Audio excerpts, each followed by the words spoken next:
Assalamualaikum warahmatullahi wabarakatuh dan selamat datang saya ucapkan kepada para penonton kita hari ini dan juga panel-panel jemputan, tak lupa juga. Jadi pada hari ini saya nak ucapkan terima kasih kepada rakan-rakan penonton yang sudi hadir ke dalam sembang santai kita pada hari ini. Ya. Jadi seperti yang sedia maklum, kita hari ini membuat satu perbicaraan, diskusi yang berkenaan dengan tajuk seperti yang ada di tertera di poster sekalian, cabaran PDPR yang kita adakan di dalam Google Meet ni saja ya.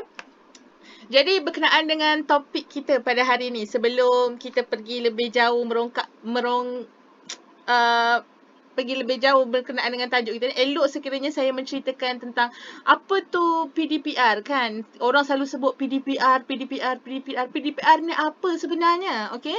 Jadi seperti untuk pengetahuan lah buat penonton kita, mungkin panel jemputan kita memang dah biasa PDPR tu apa, mereka dah tahu dah PDPR tu apa. Tapi untuk penonton ya, saya nak bagi tahu bahawa PDPR ni merupakan singkatan bagi pengajaran dan pembelajaran di rumah. PDPR ni dah lama dah kita buat, daripada tahun lepas. Sampai sekarang pun kita masih lagi buat PDPR. Jadi kenapa kita buat PDPR ni? Antara sebab-sebab dia lah. Macam kita tahu COVID hari ni, COVID pun sekarang makin lama makin teruk kan. Macam kes hari ni, status hari ni sebanyak 5,911 kes baru direkodkan. Jadi untuk membendung situasi COVID yang baru ni, kita mengamalkan pembelajaran secara atas talian di rumah. Lebih PDPR itu adalah pembelajaran di rumah dan kita adakannya secara atas talian online lah. Biasanya guru-guru boleh guna macam-macam medium untuk buat pembelajaran di atas talian ni. Untuk apa? Untuk memastikan murid-murid dia ni walaupun di rumah still lagi dapat mengikuti pembelajaran yang diberikan, okey? Dan kita mengadakan pembelajaran secara online ni supaya kita dapat mengelakkan penularan COVID ni.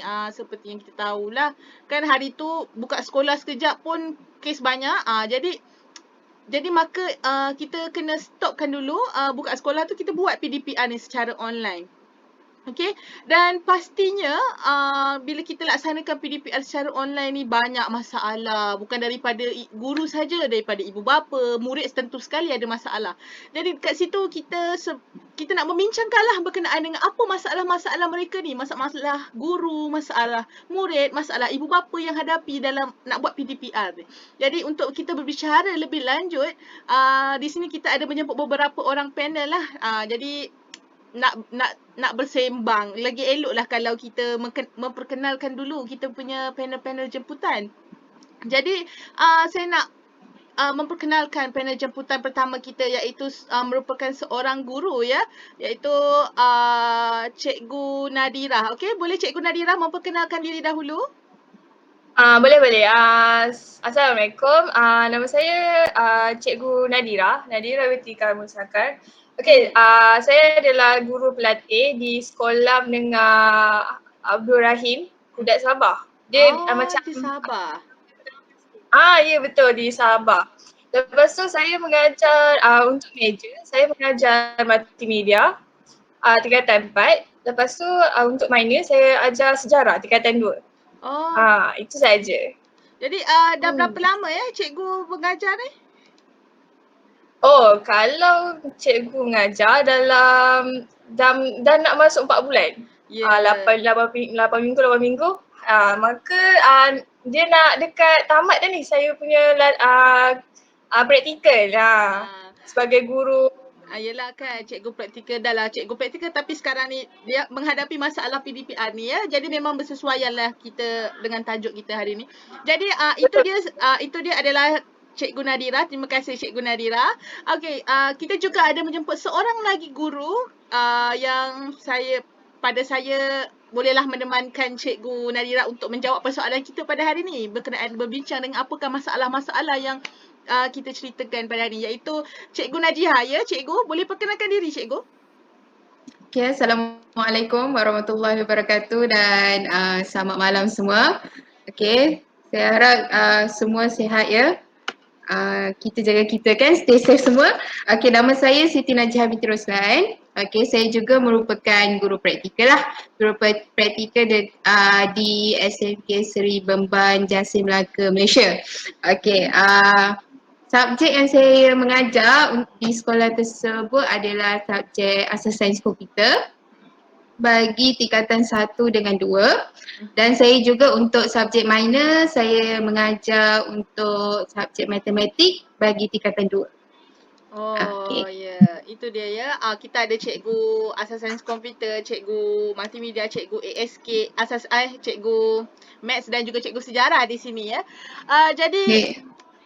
tajuk kita pun cabaran PDPR. Cabaran PDPR ni bukan hanya ada pada guru, bukan hanya ada pada guru sajalah. Jadi saya juga di sini kita ada menjemput ya orang yang sedang kita panggil berusaha untuk menyertai PDPR ni, iaitu murid itu sendiri ya. Jadi saya ada menjemput seorang murid iaitu adik Salina ya. Adik Salina ada di talian? Ada. Ada. Okey. Okey, adik Salina boleh berkenalkan diri? Okey, Assalamualaikum dan selamat malam. Ya. Okey, nama saya Siti Salina binti Muhammad Syukar. Okey. Saya dari sekolah Mengkarak, SMK Mengkarak, dan saya juga merupakan antara pelajar asas sains komputer. Ya, itu dia Okey. ya. Murid, eloklah kita ada cikgu asas sains komputer sini, muridnya pun relate lah dengan topiknya. Ya. Okey, selain daripada murid ya, kita juga ada menjemput kita panggil wakil daripada ibu bapa. Jadi boleh perkenalkan diri Puan Izzah? Puan. Okey, Assalamualaikum warahmatullahi wabarakatuh dan selamat malam semua. Okey, saya Nur Izzah Nasuha binti Abdul. Okey, saya merupakan wakil daripada ibu bapa dan saya ada 3 orang anak di mana yang sekarang tengah menghadapi PDPR, iaitu yang pertama di tingkatan 4, yang kedua tingkatan 1 dan yang ketiga masih lagi sekolah rendah iaitu baru darjah 1. Okey, so begitu banyak saya nak menghandle-nya. Ya, Nak betul. kena menghadapi, membantu So, saya anak-anak. saya akan mewakili ibu bapa di seluruh Malaysia ini untuk berkongsilah apa cabaran yang saya hadapi sepanjang PDPR ini.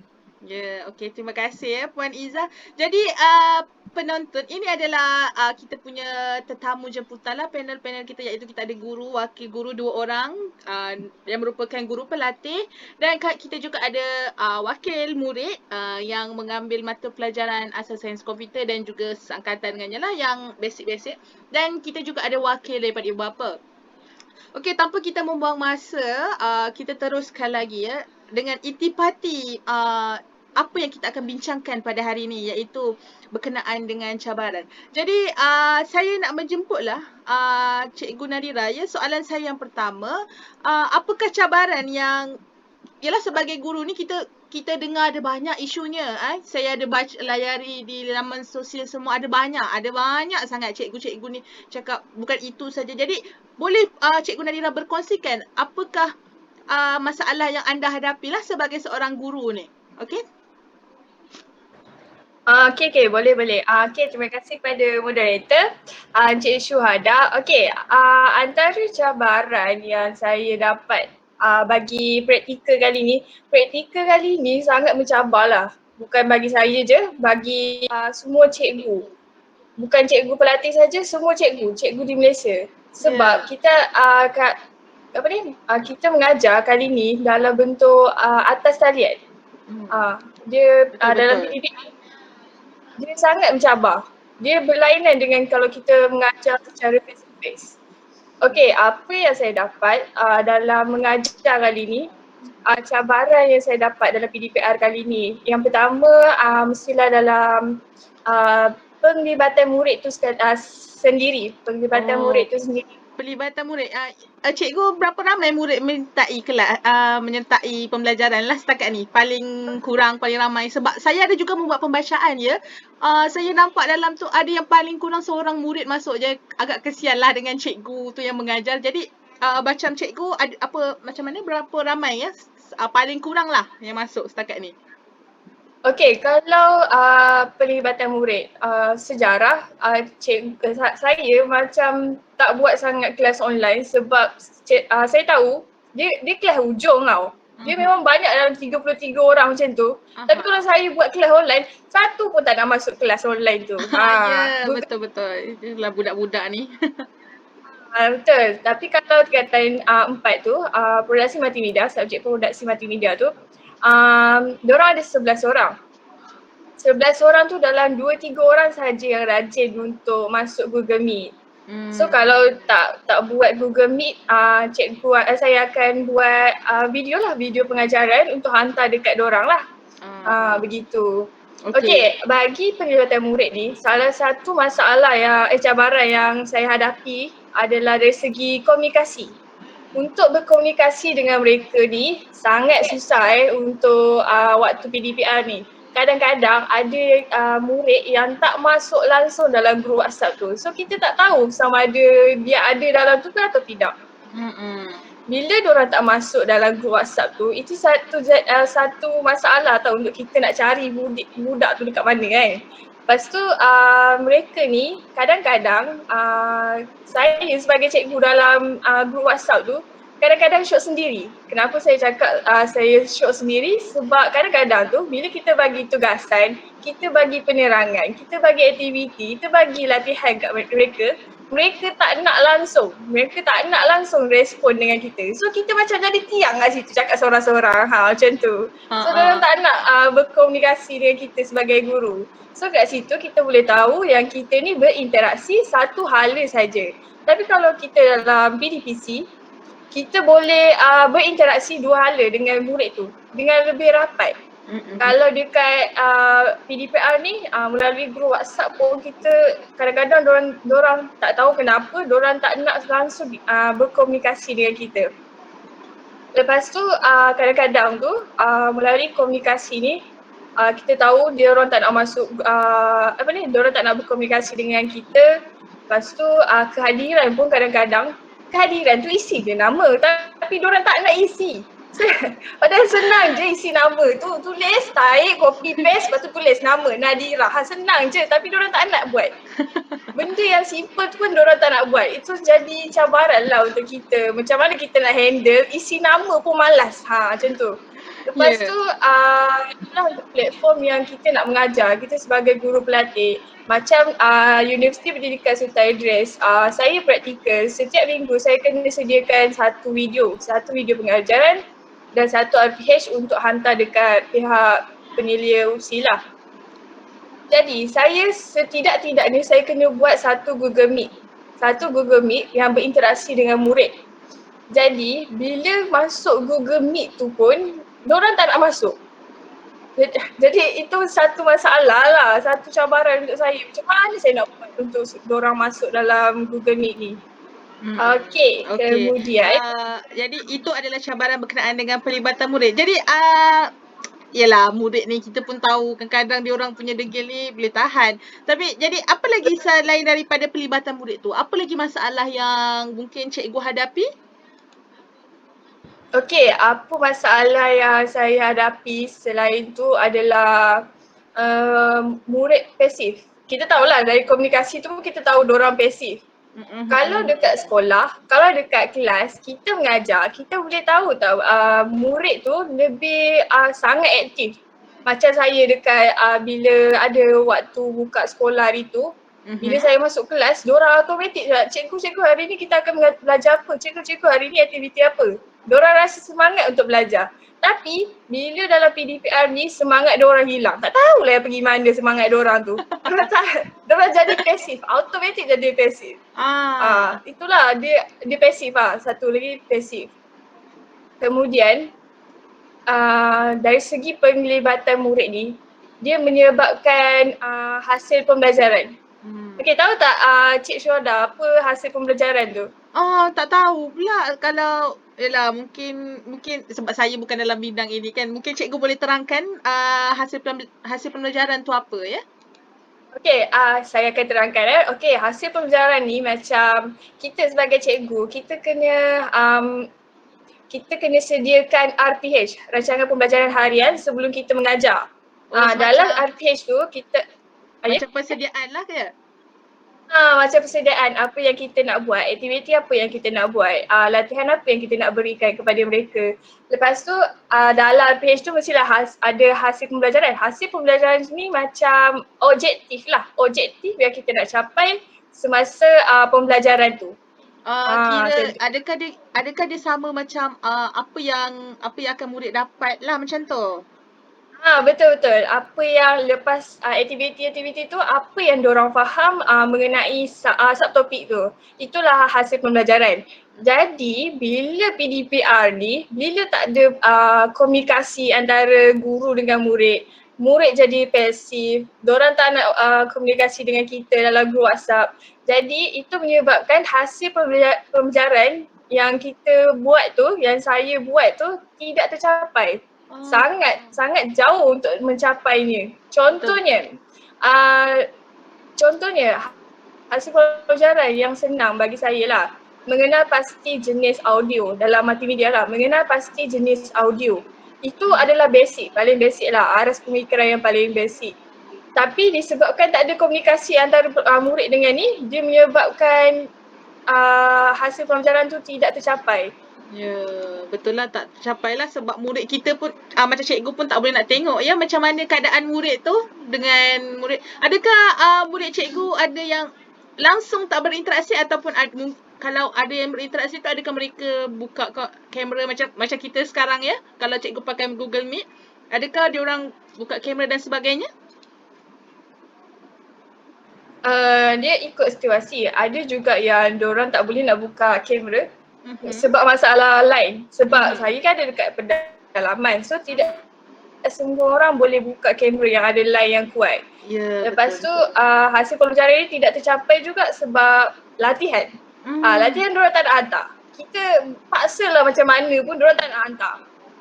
Tu sebab kita tak boleh nilai diorang punya tahap pengetahuan diorang dalam pembelajaran tu lah. So hasil pelajaran kita tak akan tercapai. Itu adalah antara cabaran yang saya dapat lah. Okay, kemudian apa cabaran yang saya dapat dalam PDPR kali ni adalah bebanan kerja guru bertambah. Bebanan kerja saya bertambah. Okey, macam bebanan kerja tu macam mana? Dari segi apa kalau bebanan kerja tu? Okey, macam saya cakap tadi, kita sebagai guru, kita kena sediakan RPH. RPH terlebih dahulu.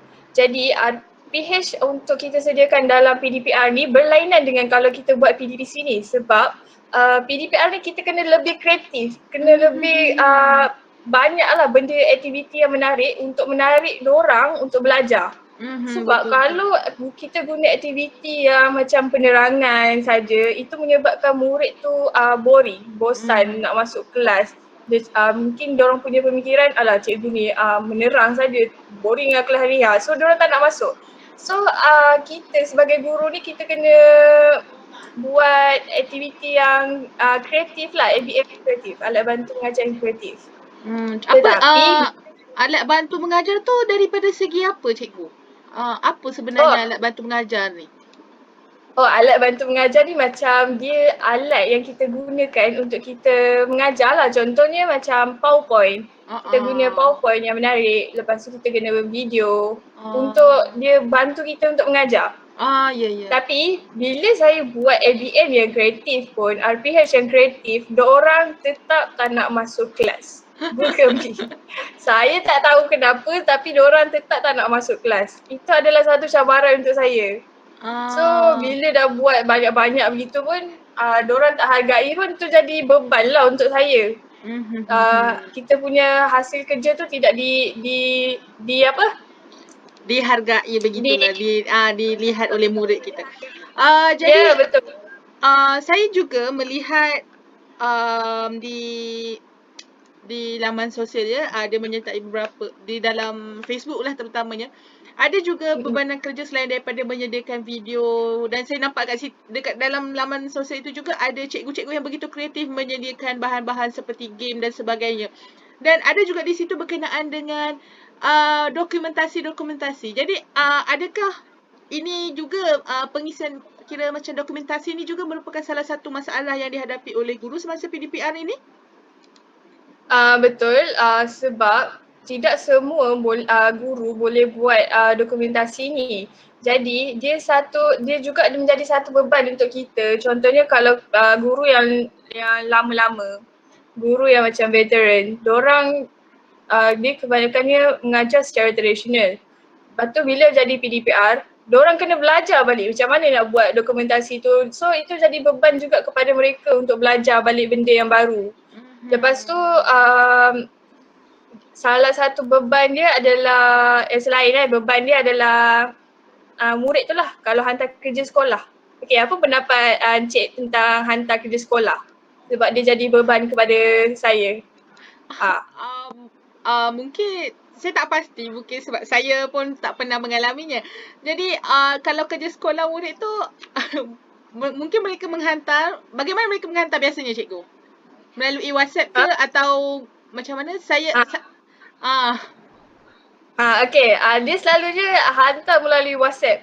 Okey, bila dia hantar melalui WhatsApp, dia hantar tu murid tu dia tak kira waktu, dia ambil hantar je. Kadang-kadang waktu kita tidur pun dia orang hantar. So dia macam mengganggu kita punya ni lah. Lagi satu bila diorang hantar berasingan dalam WhatsApp, so chat tu kan banyak-banyak. Bila diorang hantar banyak-banyak tu, dia jadi beban untuk cikgu untuk cek satu-satu. Cek satu-satu kerja sekolah mereka apa semua. Lepas tu bila PDPC kita boleh collect buku latihan tu secara terus. Kita boleh collect terus. Tapi bila PDPR ni latihan yang kita berikan tu dia dalam bentuk gambar, dorang gambar lepas tu dorang hantar dekat kita hasil dia.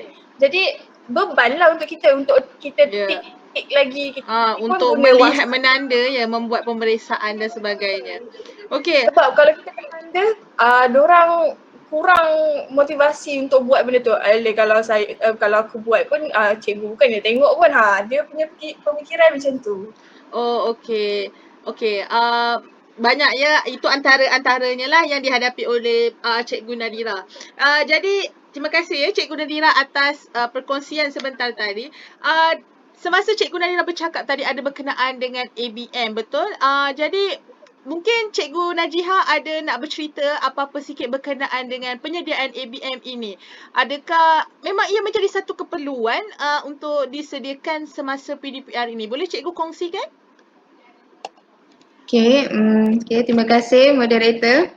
Okay, saya akan berkongsi sedikit berkenaan dengan adakah kalau kita buat kelas PDPR ni ABM tu penting untuk kita sediakan untuk pelajar. Okay, seperti kita tahu ABM ni membantu kita dalam pembelajaran, betul, membantu guru-guru untuk melancarkan lagi, untuk menjadikan pelajaran tu menarik apa semua. Tapi kalau dalam kelas PDPR ni kita nak sediakan ABM tu terbatas. Okay, contoh dia. Okay, kalau PDPR ni kan secara online. Okay, kita tak boleh lagi nak jadikan bahan maujud tu sebagai ABM. Sebab jadi bahan maujud tu apa cikgu sebenarnya? Okay, bahan maujud tu apa yang kita boleh pegang, apa yang kita boleh nampak. Contohnya biasanya kalau ABM maujud ni kita akan selalu buat kalau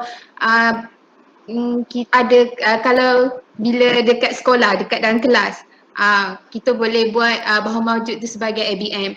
Okay, tapi kalau untuk kelas PDPR ni sangat terbatas sebab kita hanya berkomunikasi melalui online saja, suara. Okay, so bahan maujud ni memang totally macam memang tak sesuai. Okay, memang tak sesuai lah untuk kita buat waktu kelas PDPR. Okay, kalau untuk sekarang biasanya guru-guru gunakan bahan-bahan teknologi, aplikasi apa semua yang boleh kita gunakan untuk PDPR. Tapi ada cabaran juga. Okay, cabarannya contoh yang cikgu tu guna aplikasi ataupun software yang menghendaki murid tu untuk kendalikan software tu dekat dalam komputer. Okay, so murid tu tak ke semua murid ada macam komputer kat rumah, betul? Betul, macam kalau so kat sekolah ada lab kan, macam cikgu ajar ASK kan, ada komputer boleh digunakan murid. Jadi kalau di rumah ni apa pendekatan cikgu gunakan? Okey, jadi saya biasanya gunakan bahan teknologi juga, aplikasi, tapi saya akan tengok betul-betul. Saya akan gunakan aplikasi yang memang sesuai untuk PDPR. Maksudnya murid tu boleh kendalikan dia guna kendalikan dia guna mobile telefon bimbit pun boleh. Contoh kalau kita nak buat quiz, okey, kita boleh guna Kahoot kan, betul? Kita boleh guna Quizizz. So murid boleh kendalikan hanya guna mobile phone yang semua yang kebanyakannya semuanya ada. So kat situ kita boleh jadikan sebagai ABM lah untuk dalam kelas PDPR.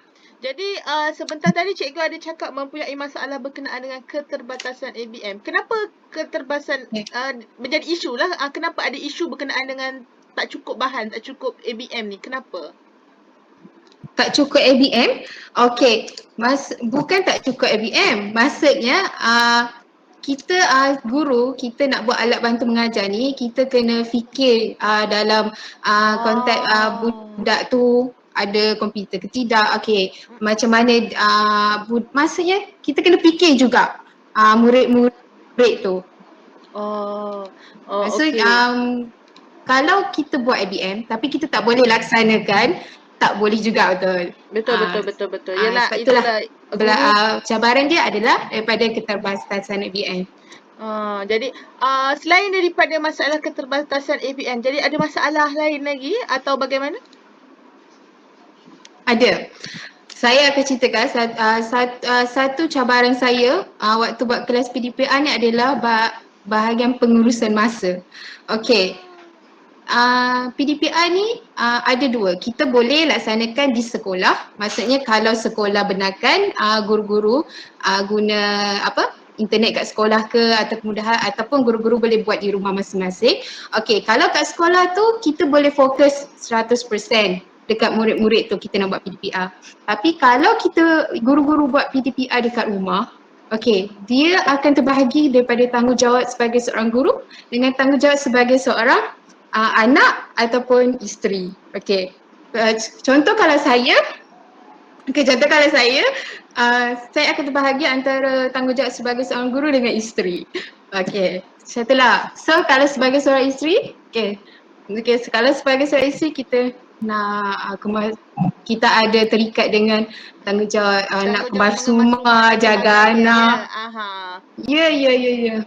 Walaupun memang waktu tu memang kita kena buat PDPR, tapi bila kita kat rumah kita rasa macam agak terganggu. Kalau ya betul, dengan anak-anak lagi kan. Betul. Kat situlah cabaran saya nak kawal kelas PDPR tu. Macam tu. Lepas tu untuk yang satu lagi tu, bila murid tu lewat masuk kelas Google Meet tu, itu lagi satu. Dia boleh drag masa kita mengajar. So contohnya kalau masa yang peruntukan tu hanya 1 jam sebab lepas tu dia orang akan ada kelas lain. So bila murid tu kadang-kadang dia ambil masa 20 minit nak masuk. So apa yang saya nak ngajar tu tak tersampai lah, maksudnya tak cukup masa. Betul. Macam tu lah cabaran dia.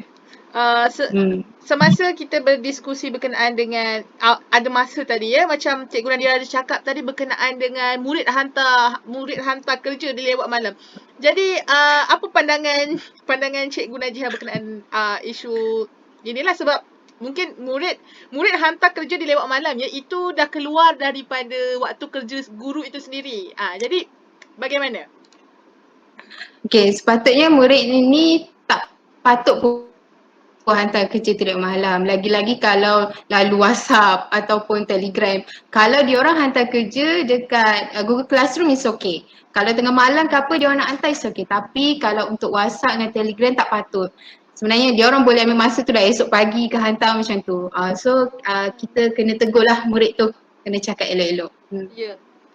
Ya, okey, terima kasih dengan Cikgu Najiha, perkongsian daripada Cikgu Najiha dengan dan juga Cikgu Nadira ni, kita dapat lihat ya cabaran masalah yang guru itu hadapi. Guru ni pun banyak masalah, antaranya macam kes murid tak masuk kelas, masalah nak sediakan bahan, masalah nak pelibatan murid, bebanan kerja guru juga semakin bertambah, dan itu adalah antara cabaran-cabaran yang guru itu hadapi. Okey, jadi macam sebentar tadi lah kita dah dengar masalah cabaran guru.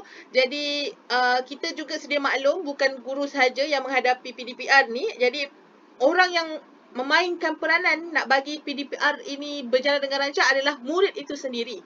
Jadi di sini murid juga tentunya ada masalah yang tersendiri ya, Adik Salina. Jadi untuk kita berdiskusi dengan lebih lanjut, saya nak menjemput Adik Salina lah bercerita berkenaan apa dia masalah, apa yang awak ada masalah kalau awak buat PDPR ni, Adik Salina ya. Boleh kongsi sedikit kepada guru-guru dan juga penonton semua? Okey, hari ni saya akan bagi tahu sedikit berkenaan dengan cabaran yang kebanyakannya murid-murid sekolah sekarang tengah hadapi. Okey. Okey, pada saya sendiri sebagai murid, saya akan berasa kurang faham apa yang guru ajar. Okey. Bukan saya sahaja, murid-murid yang lain pun rasa apa yang saya murid-murid yang lain pun lalui apa yang saya lalui. Oh, jadi rakan-rakan awak pun menghadapi masalah yang sama. Okey. Macam mana betul. awak tahu rakan awak tu? Adakah awak dan rakan-rakan mempunyai satu grup WhatsApp yang lain atau bagaimana? Ya, saya dan rakan-rakan saya akan biasalah kita kan umur-umur yang macam ni mestilah ada grup WhatsApp sendiri. Sedangkan Cik Syuhada sendiri pun mesti akan ada grup-grup rakan-rakan kan. Okey. Jadi dalam grup WhatsApp itulah kami akan membincangkan masalah-masalah yang biasa kami hadapi lah. Kami akan bincang, kami akan kongsi apa yang kami lalui, apa yang faham, apa yang tak faham, macam tu lah. Macam nak komplain dan sebagainya. Betul. Okey. Jadi selain daripada apa tadi masalahnya berkenaan dengan tak faham ya? Apa lagi masalah selain daripada tak faham tu kalau buat PDPR ni online ni?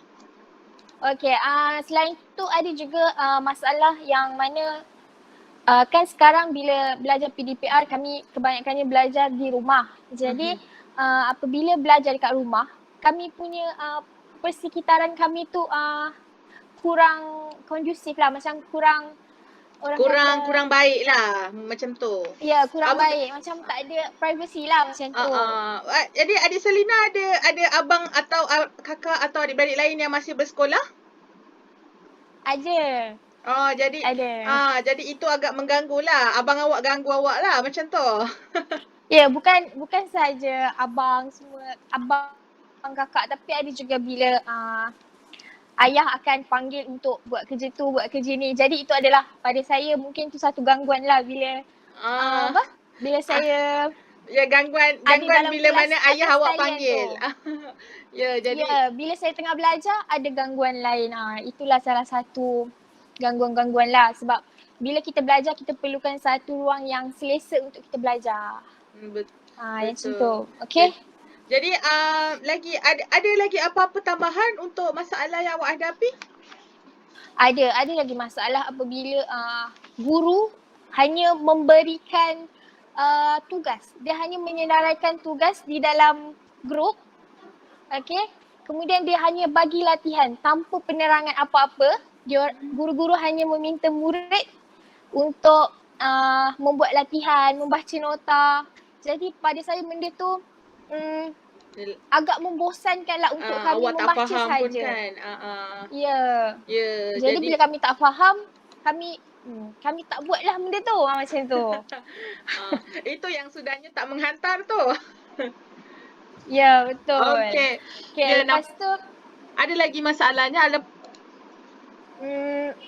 ada juga masalah lain yang mana masalah saya sendiri sebagai murid tak ada, ataupun bukan tak ada lah, dia macam kurang motivasi diri bila saya sendiri tidak masuk kelas tepat pada masa. Jadi masa tu saya tak ada disiplin diri untuk saya hadir ke kelas lah tepat pada waktu. Hmm. Okay, antara sebab-sebab saya macam Kenapa awak lambat masuk kenapa awak kurang motivasi? Apa yang membuatkan awak rasa macam tak nak join kelas ni, macam tak ada rasa minat untuk belajar ni? Apa boleh kongsikan kepada penonton dan juga panel kita pada hari ni?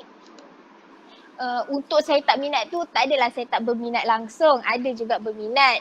Tapi macam yang saya cakap lah, apabila guru hanya menghantar kerja, memberikan arahan dengan menghantar kerja tanpa melakukan penerangan apa-apa, itu adalah salah satu penyebab saya dan rakan-rakan saya lain susah untuk masuk ke kelas lah. Rasa tak minat, Okay. rasa macam tak nak masuk kelas cikgu ni macam tu. Rasa tak minat untuk belajar. Okay. Lepas tu kami juga akan memilih guru, mana-mana guru yang kami berminat untuk kami belajar. Kiranya kami akan pilih guru lah yang mana guru tu rasa macam menarik untuk kami masuk ke kelas. Kami akan join macam tu. Amboi memilih guru ya. Ini murid ni macam-macam kerena ya. Ya, itu adalah salah satu sebab jugalah yang akan buat saya rasa tertarik untuk belajar. Okay. Jadi ada apa lagi masalah yang mungkin awak boleh kongsikan? Masalah yang lain itu je. Itu je lah setakat ni. Okey, terima kasih. Masa ni itu saja. Terima kasih kepada adik Salina. Ada certain masalah tu. Yalah, mungkin datangnya mungkin ada juga sesetengah guru yang membuat begitu dan mungkin juga murid sendiri pun mempunyai berbuat masalah. Jadi di sini kita dapat lihat yang mana sebentar tadi kita dah dengar cabaran yang dihadapi oleh cikgu dan juga murid. Jadi kat sini kita nampak benda ni sebenarnya adalah sangat relate. Benda ni sangat berhubung kait lah, di mana guru dan murid itu perlu ada interaksi lah untuk kita untuk melaksanakan PDPR ini. Okey, seperti yang kita sedia maklumkan, murid, guru itu memang kita nampak lah yang ada masalah. Jadi bila online ni dah tentu-tentu muridnya di rumah. Bila di rumah ni pastinya ada ibu bapa di rumah. Okey? Mungkin juga ada ibu bapa yang bekerja dan mereka terpaksa melaksanakan sendiri, tapi sekiranya ada ibu bapa di rumah, pastinya mereka juga, ibu bapa juga mempunyai masalah yang mereka hadapi. Jadi di sini kita juga ada menjemput wakil daripada ibu bapa iaitu Puan Izzah ya. Jadi Puan Izzah, kita tak dapat dinafikan lah kan, kelas PDPR ni secara online ni agak mengganggu kepada ibu bapa. Jadi apa masalah yang mungkin Puan hadapi? Puan sendiri mempunyai 3 orang anak ya yang buat kelas online sekarang. Jadi boleh Puan kongsikan sedikit apakah masalah-masalah yang Puan alami semasa PDPR online ini? Okey, boleh. Okey, macam saya sendiri, saya merupakan seorang ibu dan saya juga bekerja, di mana saya bekerja sebagai kerani di sebuah kilang. Okey, masa PDPR yang pertama 1.0 dulu memang totally lockdown, di mana memang saya akan work from home lah. Dan suami saya pun akan work from home juga dah, di mana tempat kerja dia pun tutup. Okey, masa yang PDPR 1.0, jadi saya terpaksa macam tak ada masa untuk pantau anak saya kerana dekat rumah pun walaupun saya work from home, saya terpaksa juga secara Google Meet kadang-kadang ada meeting dengan staff-staff dekat pejabat tu. Kadang saya juga terpaksa buat kerja. So kadang-kadang saya tak dapat saya ada 3 orang anak, jadi kadang-kadang ada satu hari tu memang 3 tu secara serentak kelas mereka. So kadang-kadang saya jadi macam jadi tak terkawal masa saya sebab nak pantau ketiga-tiga tu sekaligus. Jadi kadang-kadang suami saya pun tak dapat nak bantu sebab kadang dia terpaksa ada online meeting juga. So di mana saya kadang hanya fokus kepada anak saya yang ketiga, iaitu yang di mana darjah 1 tu saja. So jadi saya tak dapat nak pantau yang anak saya yang kedua dan anak saya yang pertama. So jadi saya hanya terus serah kepada mereka saja untuk diorang buat online class tu lah. Jadi so, ya, sebagai ibu Puan tak dapat nak memantau ke semua anak-anak Yes, lah. saya tak dapat nak pantau anak-anak saya semasa PDPR. So saya tak tahu apa yang dia buat semasa PDPR tu. Kadang-kadang ada juga saya terperasan dia tertidur time PDPR tu. Online screen memang terbuka tapi dia tertidur. Okay, yang tu memang saya tak nafikan lah. Memang akan ada murid lain juga akan rasa macam tu lah. Okay, so jadi bila saya dah bekerja dari rumah, so jadi saya kena handle untuk masak, untuk kemas rumah, untuk buat kerja-kerja rumah yang lain, nak handle PDPR anak lagi. So jadi macam terbeban untuk saya jugalah untuk ibu bapa untuk bahagikan masa tu. Okay, lepas tu bila dah sibuk dengan nak uruskan kerja dekat rumah, hal-hal dekat rumah. So jadi bila guru-guru ada hantar WhatsApp dekat dalam grup berkenaan dengan kelas ke kerja rumah ke, jadi saya tidak peka. Jadi anak saya akan jadi ketinggalan lah untuk hantar tugasan-tugasan tu, tak masuk kelas. So itu kecuaian saya sendirilah sebab saya tidak peka notis guru yang penting dari dalam WhatsApp ataupun Telegram. Okay. Dan selain tu saya juga ada dapat aduan, ada juga ibu bapa yang mengadu dekat saya. Dia orang mengatakan masalah mereka mempunyai masalah kewangan di mana tak mampu nak menyediakan kemudahan gadget untuk anak-anak dia untuk PDPR ni. Contoh macam kawan saya, dia gaji sebulan hanya gaji laki dan suami dia sebulan hanya untuk cukup-cukup makan saja. So dia ada anak 5 orang yang untuk uruskan PDPR.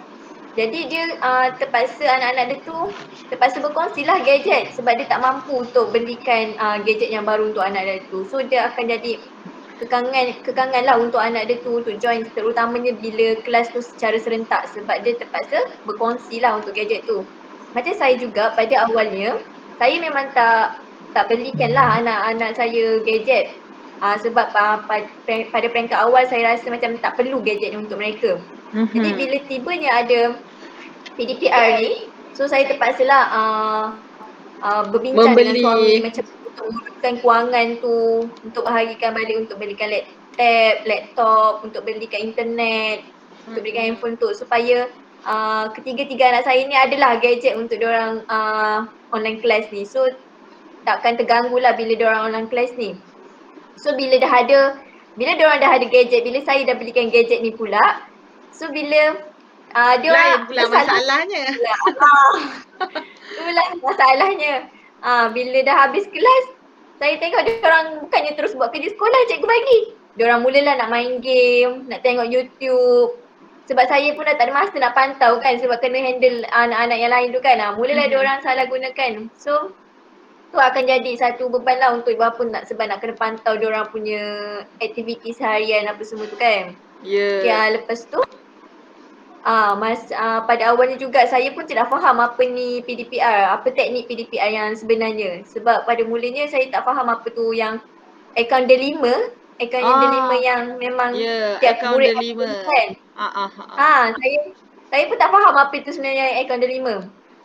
So saya tak, pada awalnya saya memang tak tahulah sebenarnya bila nak masuk Google Meet, anak-anak murid-murid memang kena guna akaun delima.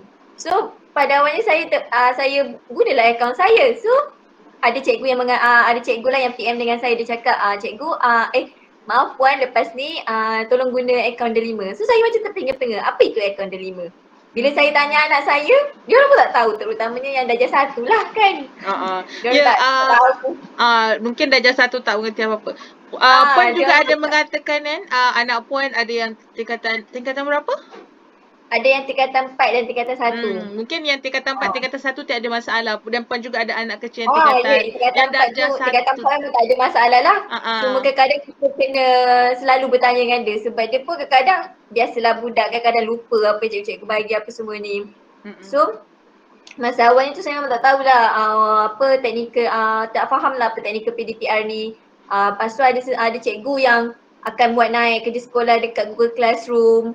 Saya pun tak tahu macam nak buat naik gambar kat dalam Google Classroom apa semua tu.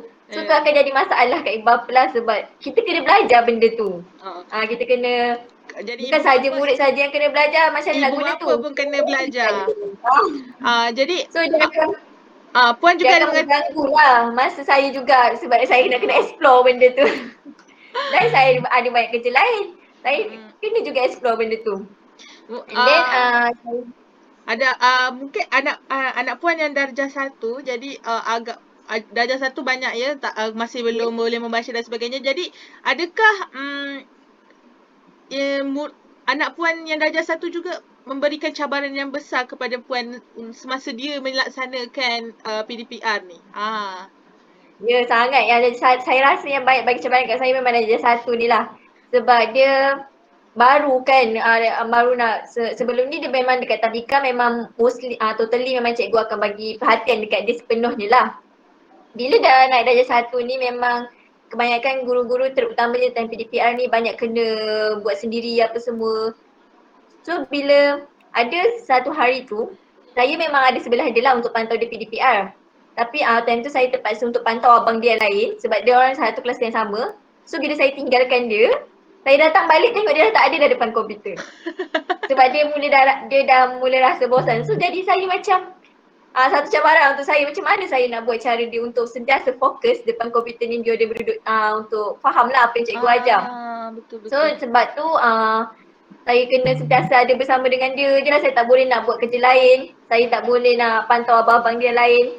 Sebab dia baru darjah 1 kan. Baru nak belajar membaca, baru nak belajar mengira. Dan dia tak tahu lagi tentang gadget-gadget apa semua ni. Tak tahu nak klik untuk mute, tak tahu nak klik untuk buka kamera apa semua ni. Bila dia tak tahu tentang function-function Google Meet ni, kadang-kadang saya tak dapat nak kawal lah anak saya. Sebab kadang diorang bercakap-cakap apa semua. So cikgu yang lain, kawan-kawan yang lain pun dengarlah apa yang diorang bercakap tu. So tu cabaran yang saya nak kena hadapilah sepanjang PDPR ni. Dan bila saya dah PDPR yang 3.0 ni, kan kita sekarang PDPR lagi sekali kan. So bila PDPR 3.0 ni, saya kena bekerja dekat pejabat sebab tak semua orang work from home kan. Okay, bila saya dah kena kerja dekat pejabat, saya akan bergilir lah dengan laki saya. Kadang-kadang ada juga satu hari tu, saya dan laki saya kena, dua-dua kena pergi pejabat. So bila jadi macam mana tu? Kan ada anak kecil. Ya, dia jadi cabaran dekat situlah di mana tak ada orang nak pantau anak saya untuk PDPR tu. So kadang-kadang anak saya terbangun lewat sebab tak ikut PDPR tu kan, sampai sebab saya tak ada kat rumah untuk kejutkan mereka, untuk ingatkan mereka tentang jadual apa semua tu. So diorang akan buat jadi sambil lewa lah. Alah mama tak ada kat rumah so tak payahlah join PDPR ni. So diorang akan jadi bila dah macam tu, saya rasa macam jadi susah lah sebab saya dah kat kerja, saya tak boleh nak pantau diorang kat rumah tu. So tu adalah satu cabaran jugalah bila dah PDPR 3.0 ni, bila saya dah kena kerja kat pejabat apa semua. Jadi jadinya waktu bekerja ni bagaimana dengan anak puan yang bongsu tu, yang darjah 1 tu, jadi siapa yang membantu membuat PDPR-nya? Biasanya abang dia lah yang akan pantau. Tak pun kadang-kadang bila saya akan bergilir lah dengan suami saya. So suami saya yang akan pantau dia lah kat rumah. Sebab yang bongsu tu memang tak boleh nak tinggalkan dia sendiri untuk buat PDPR sendiri. Dia tak gerti nak on laptop apa semua pun tak gerti lagi. So memang kita yang kena buatkan untuk dia. Kena buka akal untuk dia. Ya. Jadi itu adalah sedikit sebanyak ya yang masalah yang dihadapi oleh ibu bapa itu sendiri. Jadi hadirin-hadiran sekalian ya, penonton-penonton sekalian, kita dah dengar banyak sebenarnya cabaran yang dihadapi ni oleh guru, murid, ibu bapa. Jadi namun bila masalah ni kita mesti mencari solusi ya. Kita mesti mencari macam mana kita nak hadapi masalah ni. Okey? Pastinya setiap masalah ni kena ada solusi dia. Okey? Mungkin boleh berbincang, guru-guru mungkin boleh berbincang dengan rakan-rakan sekalian dan sebagainya. Jadi oleh itu kita dalam perbincangan kita ni elok juga kalau kita bercerita berkenaan apakah yang mungkin cikgu-cikgu pernah buat, mungkin ibu bapa juga pernah buat, mungkin daripada murid itu semua juga apa yang mereka semua buat untuk mengatasi cabaran-cabaran mereka kita ini. Jadi oleh itu kita teruskan lagi dengan perbicaraan kita, iaitu berkenaan dengan apa tindakan panel kita untuk menghadapi cabaran ini. Baiklah, yang pertama sekali saya ingin menjemput adik Salina lah. Adik Salina, ada lagi di talian? Salina, adik Salina? Ada. Ada. Ada lagi. Ada lagi di talian. Sebab saya tak berapa nampak skrin di sini. Jadi Oh, yelah, ya ke? jadi Maaf. tu saya menanyanya ni. Jadi berkenaan dengan masalah awak yang pertama berkenaan dengan apa tu, gangguan daripada ahli keluarga. Ya. Apa yang awak buat untuk awak mengatasi masalah gangguan daripada keluarga ni? Boleh salah kongsikan? Okey, boleh. Okey, masih dengar ke suara saya? Boleh. Sebab dekat sini Kami dengar lagi. Hujan dia agak kuat sedikit lah. Ha. Okey, antara salah satu langkah yang saya lakukan bila ada gangguan-gangguan tu yang datangnya daripada ahli keluarga saya sendiri, sebelum saya akan start, saya akan masuk ke kelas pada awal pagi tu, saya akan bagi tahu dulu kepada ahli keluarga saya yang saya ada kelas pada waktu sekian lah. Contoh saya ada kelas waktu 8 pagi. Bermulanya waktu sekolah lah. Jadi saya akan bagi tahu yang saya ada kelas pada pukul 8 dan saya minta diorang untuk tidak ganggu saya pada waktu tu. Sekiranya mereka masih memerlukan bantuan saya, saya minta mereka untuk tunggu sehingga kelas saya tu habis lah. Itu adalah salah satu langkah yang saya buat. Jadi kita juga ada awak juga ada adik-beradik yang lain ya. Adakah anda berkongsi gadget dengan adik-beradik yang lain? Ya, saya berkongsi sebab kami tidak tak ada cukup lah peralatan yang cukup lah untuk menggunakan gadget seorang satu, jadi kami terpaksa berkongsi. Jadi bila ada kelas saya akan bergila dengan dia. Macam mana kan awak berkongsi dengan adik-beradik yang lain kan? Macam mana awak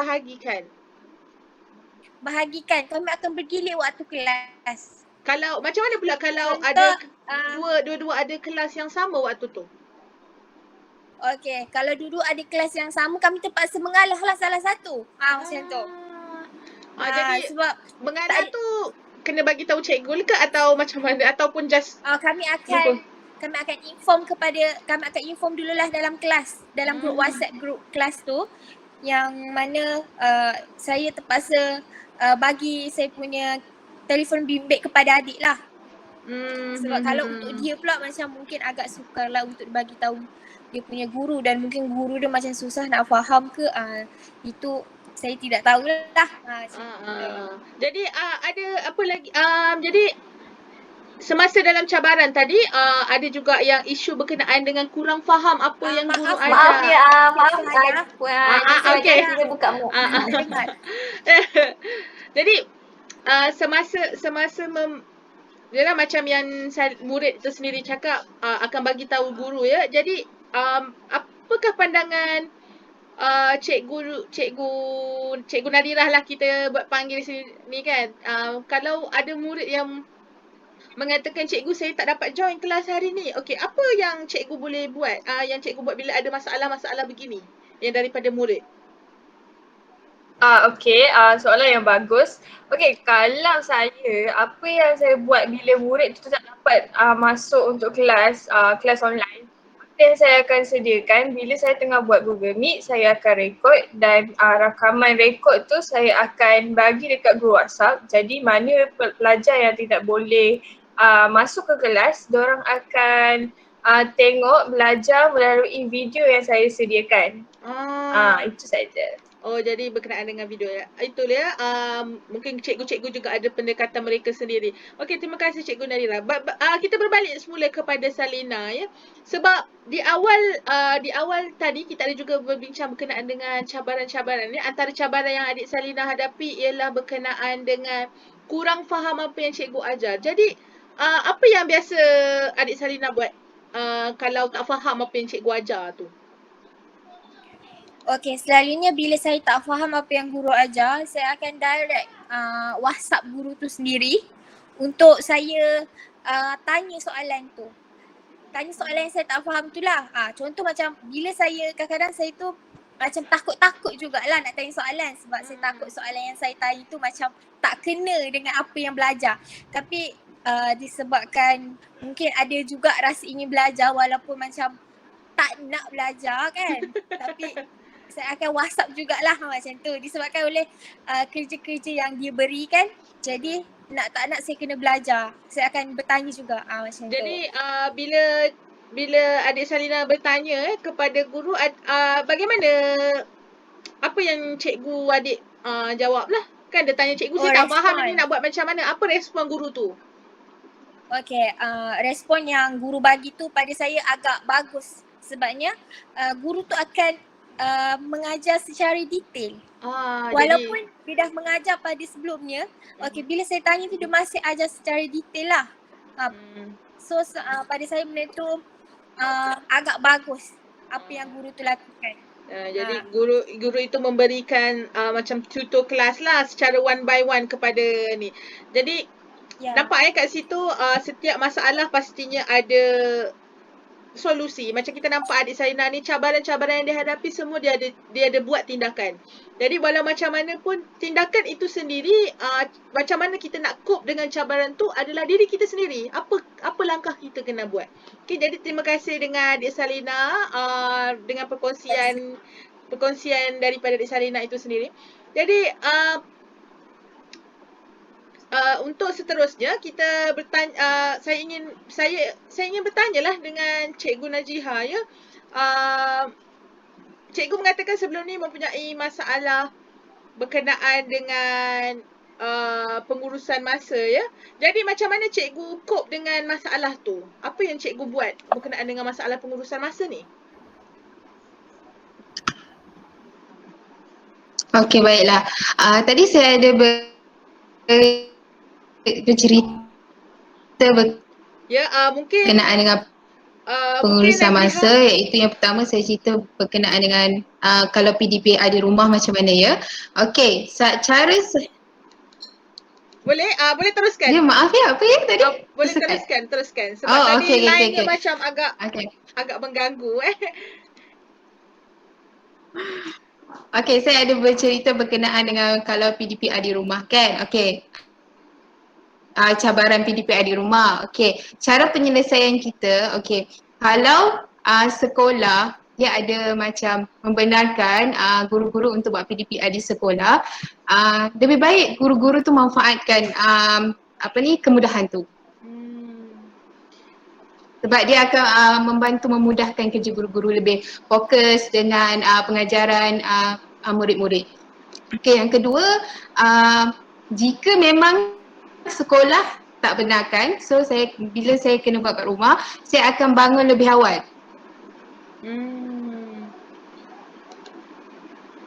Okey, dan macam kalau kelas tu pukul 10, saya akan bangun lebih awal lah sebab saya nak sediakan, saya nak kemas rumah, ada banyak kerja rumah. Ya, betul. Okey. Dan yang kedua saya ada cakap kalau murid tu masuk lewat ke kelas Google Meet. Okey, cara penyelesaian saya dalam 30 minit awal atau 1 jam minit awal, saya akan dah bising dah dekat dalam WhatsApp ke dekat Telegram tu, saya dah memang bising dah sebab nak bangunkan dia orang dah. Lepas tu saya akan bagi link Google Meet tu awal supaya dia orang dapat masuk awal. Lepas tu kalau kelas dah mula, muridnya tak masuk juga, saya akan chat seorang murid saya.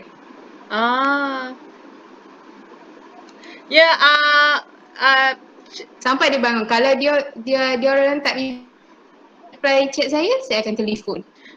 Itulah tindakan yang dilakukan oleh Cikgu Najiha. Terima kasih Cikgu Najiha atas perkongsian sebentar tadi. Jadi antara cabaran yang dihadapi oleh guru juga berkenaan dengan pelibatan murid. Betul? Jadi mungkin Cikgu Nadira boleh berkongsi macam mana mengawal pelibatan murid itu. Macam mana cikgu cope dengan masalah pelibatan murid cikgu. Mungkin ada buat offline ke, online ke, atau panggil murid ke, ataupun bagi murid ke, macam mana? Okey, cara saya mengatasi masalah ni yang pertama iaitu pelibatan murid. Saya ada beberapa langkah. Saya ada 3 langkah yang saya buat. Yang pertama, ugut. Tapi ugut secara baik. Ugut secara baik. Yang kedua adalah ganjaran. Okay, Ah. yang ketiga adalah call lah, call satu-satu. Mm-mm. Okay, yang pertama tu ugut secara baik. Macam mana saya cakap ugut secara baik? Bila contoh macam kehadiran. Mhm. Lihat sungguh diorang isi kehadiran. Kehadiran copy paste je, diorang tak nak isi. Okay, macam mana saya ugut diorang, ugut secara baik. Saya akan cakap kehadiran ini akan dihantar kepada pengetua. Dan pengetua akan ambil tindakan kepada murid yang tidak mahu isi kehadiran. Itu adalah ugut secara baik. Lepas tu ada juga macam sebelum kita nak buka sekolah ni, macam PDPR sekarang, lepas tu nanti kita akan buka sekolah. Jadi saya akan ugut diorang, contoh macam kalau kamu tak siapkan kerja sekolah bila buka sekolah ini, nama kamu akan naik ke guru disiplin. Kita ugut secara baik. Yang kedua, contoh ganjaran. Contoh kalau budak tu buat kerja sekolah kita, diorang buat kerja sekolah kita sewaktu face to face nanti, kita akan bagi ganjaran kepada mereka. Kita kena bagi tahu diorang lah siapa yang buat kerja cikgu akan bagi sebuah hamper. Cikgu akan bagi hadiah kepada kamu. Kiranya memberi motivasi untuk murid menyertai kelas cikgu lah. Betul. Okay. Lepas tu yang ketiga, call satu-satu. Ini adalah satu inisiatif yang diberi cadangan kepada saya oleh seorang lecturer saya iaitu Dr. Jamila. Diorang suruh, Dr. Jamila suruh untuk kita call seorang-seorang. Tanya apa masalah dia, kenapa dia tak nak masuk kelas. Itu adalah salah satu solusi yang saya gunakan untuk kelas PDPR ni lah. Jadi kira cikgu mengejar murid ya, di sini bukan murid yang mengejar cikgu. Sebab saya kejar kau betul, diorang tak boleh terlepas tu. Jadi betul. adakah tindakan-tindakan yang dilakukan ni kita dapat lihat kesannya semasa cikgu menjalankan PDPR ni? Dapat beri kesan ke ni? Ya, dia sangat memberi kesan berbanding dengan PDPR yang pertama yang dulu kita buat tu. Diorang tak nak respon langsung, tetapi bila saya dah ugut bagi ganjaran, kita dah call satu-satu, memang diorang akan respon lah kepada kita. Kita tak akan jadi tiang dekat grup tu, cakap sorang-sorang. Tidak lagi. Lepas tu untuk, jadi itu adalah berkenaan dengan pelibatan murid ya. Terima kasih Cikgu Nadira berkenaan dengan murid. Jadi di sini saya juga ingin bertanya kepada Puan Izzah ya, kalau macam Cikgu Nadira buat ni, siap call anak dan sebagainya. Jadi bagaimana dengan ibu bapa? Apa yang ibu bapa buat jika macam inilah anak tak masuk kelas dan sebagainya? Jadi ibu bapa bagaimana Puan Izzah lakukan kalau dapat tahu anak tu tak join kelas ni? Okay, first kali kita kena tahu sebagai ibu bapa, kita kena tahu dululah jadual anak kita. Bila, waktu apa dia ada kelas tu dan subjek apa pada kelas tu. Contoh kalau macam kalau anak saya, kalau waktu pagi-pagi dah ada kelas start pukul 8. Okay, saya akan start kejut dia awal lah. Terutamanya saya akan start kejut dia pukul 6.30 lah untuk solat subuh. Okay, dan selepas solat subuh tu saya tak akan suruh diorang tidur balik. Saya akan suruh diorang mandi, kemaskan katil, kemaskan buku apa semua untuk persediaan untuk sebelum diorang mula PDPR ni lah. Okay, dan saya akan pastikan sebelum mula PDPR tu saya akan suruh diorang semak dulu. Ada tak kerja sekolah yang diorang tertinggal untuk hantar. So kan ada masa dalam lepas solat subuh sehingga untuk kelas pukul 8 tu. So bila ada kerja sekolah yang mungkin mereka terlupa ataupun mereka tak tahu, so saya akan suruh diorang buat dululah sementara untuk tunggu kelas bermula tu. Dan kalau kelas pagi, saya akan sediakan sarapan dulu untuk mereka supaya lebih semangat lah untuk diorang join PDPR ni biar supaya tak berlapar lah ke kelas. Okay, kalau contoh kalau waktu tengah hari, kadang-kadang kan budak dah rasa penat, rasa ngantuk. So apa yang saya buat, kalau waktu tengah hari ni, saya akan sediakan makanan ringan lah, contoh untuk gula-gula lah supaya mereka tak mengantuk sepanjang kelas tu. Dan saya akan pesan kepada mereka jawab setiap kali apa yang cikgu tanya, beri respon apa yang cikgu tanya supaya cikgu tu tak rasa tak rasa bercakap seseorang lah. So sebab saya akan cakap dengan diorang apa akan berlaku kalau benda tu berlaku dekat diorang sendiri. Sebab dia akan nanti benda tu akan berbalik pula kat kita kan. Bila kita buat orang macam tu, nanti orang akan buat kita macam tu pula kan. So nanti diorang akan ada kesedaran lah untuk sentiasa aktif dalam kelas tu. So takkan diorang takkan miss kelas. So saya akan pastikan lah setiap masa. Jadi itu adalah tindakan Puan Izzah ya sebagai ibu bapa, mungkin juga ramai ibu bapa di sana yang membuat perkara yang sama. Jadi mungkin Cikgu Nadira juga macam Puan Izzah cakap tadi berkenaan dengan interaksi kan, interaksi murid apa semua, jawab cikgu cakap tu. Mungkin Cikgu Nadira juga mempunyai masalah dengan interaksi murid. Jadi macam mana Cikgu Nadira buat berkenaan dengan nak bagi murid ni supaya berinteraksi dengan cikgu? Macam saya cakap tadi lah, macam mana cara saya nak berinteraksi dengan murid tu, first kali kita kena rapat dengan murid tu. Macam mana pun kita kena rapat dengan dorang. Kita kena kenal dulu dengan dorang. Jadi cara kita nak kenal dorang, kita kena WhatsApp lah dorang. WhatsApp ke atau call lah diorang. Kita tanya diorang, kenapa tak masuk kelas, ada apa-apa masalah ke? Sebab kita tak tahu background dorang macam mana, susah dorang macam mana dorang nak hadap PDPR ni. So kita kena kenal dorang dulu macam mana. Berkenaan dengan itu adalah lagi satu saya nak tambah. Lagi satu saya nak tambah. Saya rasa macam kalau kat sekolah anak saya, dia akan buat satu grup WhatsApp yang memang khas untuk guru kelas dan juga ibu bapa dan juga anak-anak. So apabila anak-anak mereka tak masuk kelas ataupun anak mereka tak hantar tugasan, guru kelas akan akan senaraikan nama mereka tu dekat dalam grup yang ada ibu bapa tu. So nanti bila dah nama anak mereka tu senarai, ibu bapa tu sendirilah kena ambil perhatian terhadap tu. So ibu bapa tu kena pastikanlah anak mereka hantar tugasan, anak mereka masuk kelas. So dari situ ibu bapa tu akan sentiasa rasa macam cikgu ni prihatin dekat anak dia. Dan kalau apabila anak mereka tak masuk kelas ke ataupun ada masalah internet ke, ada masalah tertentu, ibu bapa ni boleh share kat dalam grup tu. Cakap maaf anak saya tak masuk kelas sebab ada masalah tertentu. Jika ibu bapa tu malu sendiri nak cakap dalam grup tu, ibu bapa tu bolehlah WhatsApp personal dengan guru-guru. Sebab saya yakin guru-guru dan pihak pentadbiran sekolah ni tentu prihatin terhadap kebajikan murid dan juga keluarga-keluarga murid ni. Selain daripada guru, pihak sekolah juga perlu mencari inisiatif ya. Mungkin berkenaan dengan pelibatan murid ni juga, Cikgu Najia ada nak kongsi nak berkongsi sesuatu berkenaan dengan pelibatan murid. Apa yang cikgu buat kalau murid kurang aktif di dalam kelas, agak pasif dan juga tak menyertai kelas, apa yang cikgu lakukan? Cikgu Najihah? Okey, kalau murid tu pasif, ya dengar saya? Dengar saya? Okey, kalau murid tu pasif dekat dalam kelas, biasanya saya akan sentiasa panggil nama dia. Kalau ada saya nak suruh baca ke, saya akan panggil nama dia. Kalau nak ada suruh jawab soalan pun, saya akan panggil nama dia. Sampai dia rasa tak tahu jawab pun, saya akan paksa dia jawab juga.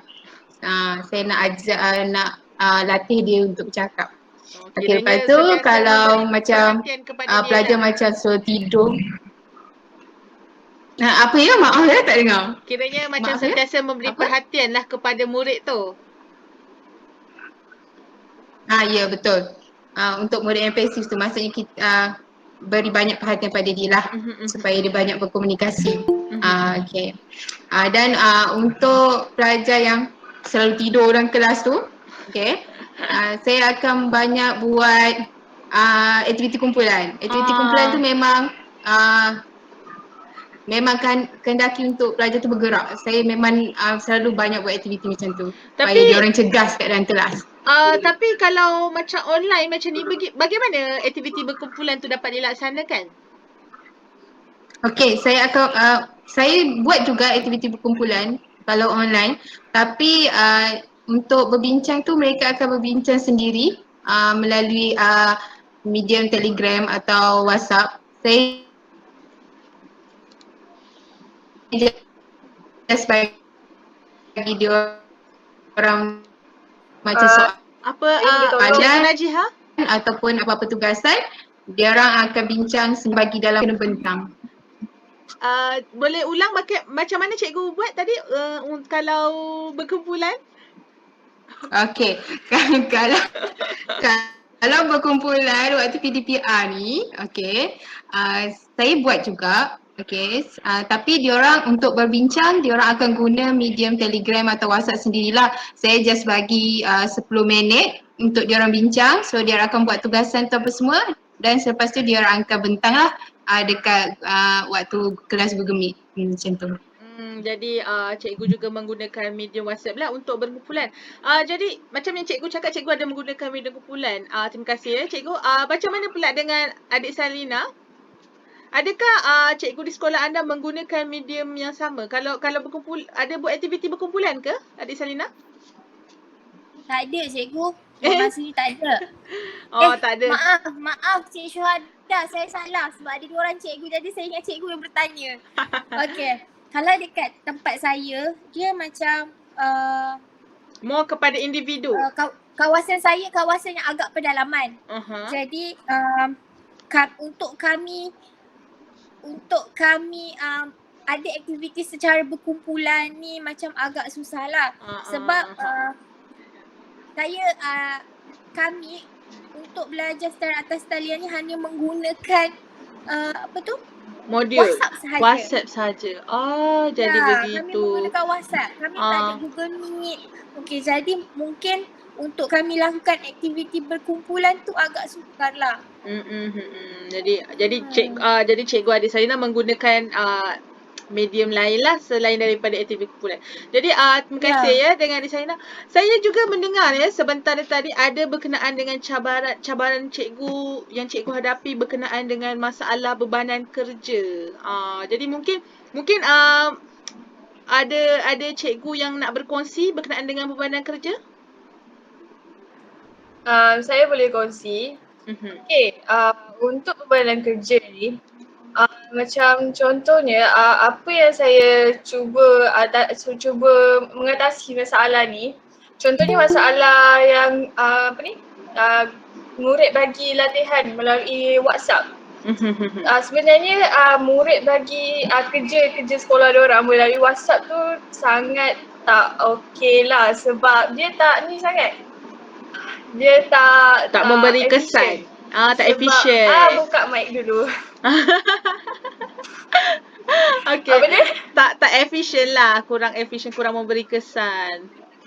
Betul. Jadi apa yang saya buat, yang pertama saya buat, saya menggunakan platform yang sedia ada lah dekat internet ni. Contohnya, apa platform yang saya buat untuk kumpulkan semua semua latihan mereka ni adalah dengan menggunakan Google Classroom ataupun satu dia Padlet ataupun Google Drive untuk kita kumpulkan kerja diorang ni lah supaya senang. So kita tak adalah check satu-satu, nak tick satu-satu dalam grup WhatsApp tu. Buat habis galeri je, buat habis album kita je, gambar banyak-banyak kita simpan. Macam tu. Itu adalah salah satu cara lah saya atasi dia. Jadi cikgu mengatasi ya bebanan kerja dengan cara Mic. maaf ya saya online ni kita kadang on off jadi saya pun terlupa. Jadi itu masalah berkenaan dengan bebanan kerja. Adakah berkenaan dengan dokumentasi yang cikgu lakukan tu, macam mana cikgu mengatasi masalah dokumentasi pula? Still menggunakan cara yang sama ke atau ada cara yang lain? Mungkin dari segi pelaporan ya, saya kira kalau membuat secara online, tak silap saya ada mendengar di dalam grup membuat pelaporan, kena buat pelaporan itu, pelaporan ini, dan saya juga ada mendengar yang mana kalau buat pelaporan ni cikgu-cikgu ni mempunyai masalah tak boleh nak masuk dalam site tu. Jadi ada apa-apa langkah yang cikgu buat ke cara mengatasi benda-benda ni? Mungkin Cikgu Najia boleh bantu saya untuk menjawab dia.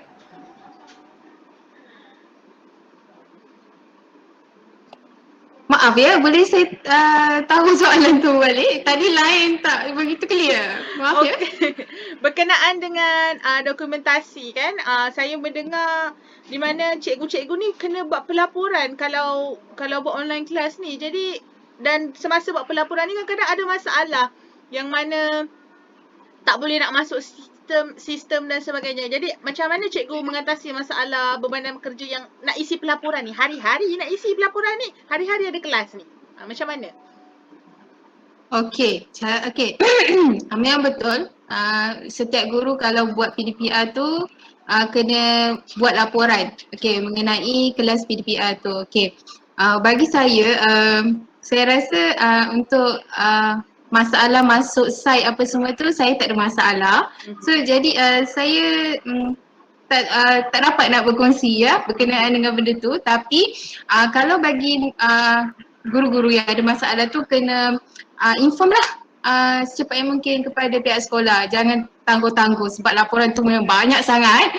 So itu je. Jadi isu-isu begini perlu di-refer semula dengan pihak sekolah, betul? Jadi pihak ICT. Saya juga itu adalah berkenaan dengan pelaporan ya. Pelaporan tu mungkin menjadi sesuatu beban kepada cikgu. Dan saya juga tadi kita juga ada berbincang berkenaan dengan yang apa itu yang cikgu dan cikgu ada bercakap berkenaan dengan isu keterbatasan ABM itu. Jadi bagaimana cikgu mengatasi masalah keterbatasan ABM? Okey, saya rasa saya ada sebut tadi tapi tak apa, saya akan cerita semula. Okey, untuk cabaran saya adalah waktu saya nak sediakan BM tu memang terbatas sangat. So, saya akan banyakkan aktiviti. Okey. Kalau ABM tu saya tak buat tak apa, tapi saya banyakkan aktiviti dekat dalam lebih banyakkan aktiviti. Ya betul. Saya akan lebih banyak aktiviti yang lebih cikgu ada menggunakan medium kan ABM tu nak dibuatkan, betul? Jadi apakah platform-platform yang selain aktiviti berkumpulan, cikgu menggunakan platform-platform medium-medium seperti Kahoot dan sebagainya? Adakah ia mendatangkan masalah kepada cikgu untuk membina membuat soalan-soalan, mungkin soalan-soalan ataupun penerangan-penerangan menggunakan teknologi-teknologi seperti Kahoot, Quizizz, dan juga saya dengar ada menggunakan macam-macam lagi YouTube. Sekarang kan cikgu-cikgu ada membangunkan medium YouTube channel dan sebagainya. Jadi macam mana cikgu cope dengan masalah itu? Okey, masalah yang selalu saya hadapi waktu saya buat ABM tu melalui medium-medium tu, soalan-soalan yang saya nak masukkan dekat dalam medium tu memang susah nak cari. Lagi-lagi kalau asal sains komputer, memang kebiasaannya saya yang reka sendiri soalan tu. Kalau saya nak cari kat internet memang tak dapat. Memang susahlah suka nak cari. So kalau jadi apabila saya buat soalan tu dan bila saya berkongsi dengan yang lain, so saya harap dapat membantulah dengan cikgu-cikgu lain tu. Jadi saya mendoronglah cikgu-cikgu lain juga wujudkan medium yang macam tu supaya boleh bantu sama kita lah. Okey, itu dia tadi kita dah dengarkan macam mana cara-cara yang cikgu-cikgu ni buat. Cikgu-cikgu buat, mungkin ada cara daripada ibu bapa juga. Jadi berkenaan dengan cabaran yang dihadapi oleh ibu bapa Puan Izzah, Puan Izzah ada masalah juga tadi kan. Jadi bagaimana Puan Izzah cope dengan masalah seperti capaian internet dan berkongsi gadget tadi? Bagaimana cikgu cope dengan masalah tu? Selain daripada memberitahu kepada guru. Okey, kalau yang macam masalah mungkin keluarga yang tidak mencukupi kewangan untuk beli gadget and then ada capaian internet budak tak dapat masuk kan. Okey, kalau saya sebagai ibu bapa, okey, kalau macam anak saya contoh macam rumah ada masalah internet yang menyebabkan anak saya tak masuk kelas, saya sebagai ibu bapa saya sendiri akan WhatsApp dulu dengan cikgu subjek tersebut. Saya akan cakap lah, maaf anak saya tidak dapat masuk kelas kerana ada masalah capaian internet. So dan saya akan minta guru tersebut untuk record video rakaman Google Meet tu dan muat naiknya di dalam Google Classroom supaya anak saya tidak ketinggalan lah, supaya anak saya boleh tengok semula video rakaman tu. Dan jika ada guru yang memberi tugasan semasa kelas yang anak saya tak nak masuk tu. Saya akan suruh dia upload juga dekat dalam Google Classroom supaya anak saya boleh buatlah tugasan tersebut. Dan bila dia tak faham, saya akan bertanya semula kepada guru tu. Dan kalau yang masalah gadget tidak mencukupi ni, okay, kalau macam sekolah anak saya, pihak PIBG dan pentadbiran sekolah dia ada menyediakan soal selidik di mana dia akan bertanyalah masalah-masalah keluarga yang mungkin ada masalah kewangan, masalah gadget tidak mencukupi terpaksa berkongsi dengan adik-beradik yang lain. So apabila dia buat soal selidik macam tu, nanti dia akan berikan sumbangan kepada keluarga yang memerlukan gadget tersebut. So tu memang pihak PIBG dan pentadbiran sekolah lah yang akan memainkan peranan. So kita sebagai ibu bapa ni lah sendiri tak boleh nak memendam kalau ada masalah tersebut. So kita pun kena mainkan peranan untuk berkongsi masalah kita tu kepada guru. So kalau kita tak berkongsi masalah tu, so guru-guru tak akan tahulah apa masalah yang kita hadapi. Bila dia dah tahu masalah tu, so dia akan ambil caralah untuk bantu kita ni, ibu bapa yang memang ada masalah ni. Okey, jadi itu kita dah nampak bermacam-macam masalah, bermacam-macam langkah yang dikongsikan oleh panel-panel kita ya. Jadi saya pasti penonton juga mempunyai beberapa soalan mungkin nak bertanya kepada panel kita. Jadi di sini saya membuka kepada sesi soal jawab. Bagi penonton boleh terus tekan raise hand and kita akan mintalah penonton untuk memberikan soalan kepada panel kita. Jadi ada mana-mana penonton yang ingin memberikan soalan? Sampai 2 orang serentak. Jadi mungkin kita menjemput Encik Haikal dulu. Tak sabar ya Encik Haikal untuk berkongsi. Encik Haikal ni siapa? Murid, ibu bapa atau guru sendiri? Okey. Assalamualaikum. Nama saya Haikal. Saya bekerja sebagai buruh. Ya, jadi Encik Haikal ni merupakan ibu bapa lah ya? Ya, saya ibu bapa. Jadi apa dia soalan? Soalan, okey. Soalan saya lah, nak tanya tindakan guru lah jika murid ni nak cari bahan. Susah nak cari bahan. Contohnya kalau macam subjek seni, macam mana dia orang nak dapatkan bahan-bahan tu? Jadi Encik ada masalah ke nak cari bahan, agak sukar ke mempunyai masalah? Sebab musim-musim lockdown kan. Banyak kedai tak buka. Macam tu lah, sebab tu lah anak saya ni nak cari bahan susah. Terpaksa guna batang pisang kadang-kadang. Okey, Encik Haikal daripada mana ya? Kok Diang. Daripada Kok Diang. Daripada Kok Diang kau. Okey, terima kasih Encik Haikal atas soalan yang diajukan. Jadi di sini soalan Encik Haikal tadi adalah berkenaan dengan apa tindakan guru. Apa tindakan guru ya untuk membantu murid-murid yang tak ada peralatan ini. Mungkin Cikgu Najia atau Cikgu Nadira boleh berkongsikan macam mana jika ada masalah begini, murid yang tak cukup. Okey. Saya boleh bantu. Okey, terima kasih soalan Encik Haikal daripada Kok Diam. Sangat baik soalan dia.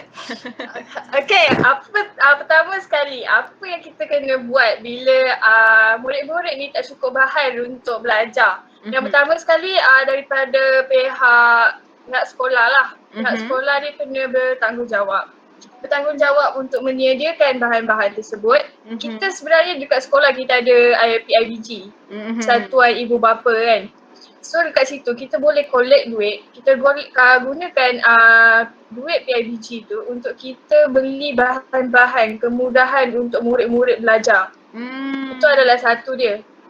Yang kedua, kita guna DIY. Kita gunakan bahan-bahan yang sedia ada yang dekat rumah.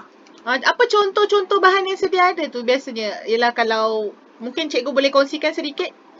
Mungkin kalau cikgu pengalaman cikgu ke? Okey, pengalaman saya kalau pengalaman saya, contoh murid tu tidak ada watercolour. Watercolour kalau waktu lockdown ni memang payah lah kita nak jumpa kan. Watercolour kita tak ada. Kita boleh gunakan bahan-bahan masakan yang ada dekat dapur rumah kita. Contohnya kita tak ada warna kuning. Jadi kita boleh gunakan serbuk kunyit untuk kita dapatkan warna kuning tu. So kita kena kreatif dekat situ ya. Okay, contoh kita tak ada warna merah. Kita ambil boleh rembat tomato mak dekat dapur tu, dekat peti air. So boleh guna tu sebagai warna merah. Mak marah, tak apa, minta separuh je. Lepas tu kita letak air sikit.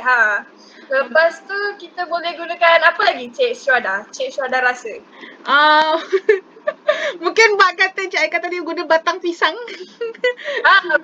Mungkin mungkin kalau ibu bapa yang nak buat, yang ada barang-barang nak buat kek kat rumah tu, mesti ada pewarna-pewarna tu, mungkin boleh guna yang tu lah. Betul. Kita boleh guna pewarna mak, tapi dengan satu syarat, minta izin dulu. Tak nanti kena marah. Kita cakap Syazwi tu. Nanti Ya betul, ibu bapa pun kena support lah untuk anak buat tugasan tu. Jadi Ibu bapa pun kena main peranan lah. Itu adalah inisiatif yang boleh disediakan untuk murid-murid yang tidak mencukupi bahan. Betul. Okey. Jadi terima kasih ya Cikgu Nahira atas jawapan tadi. Okey, adik Salina masih ada di talian? Ada.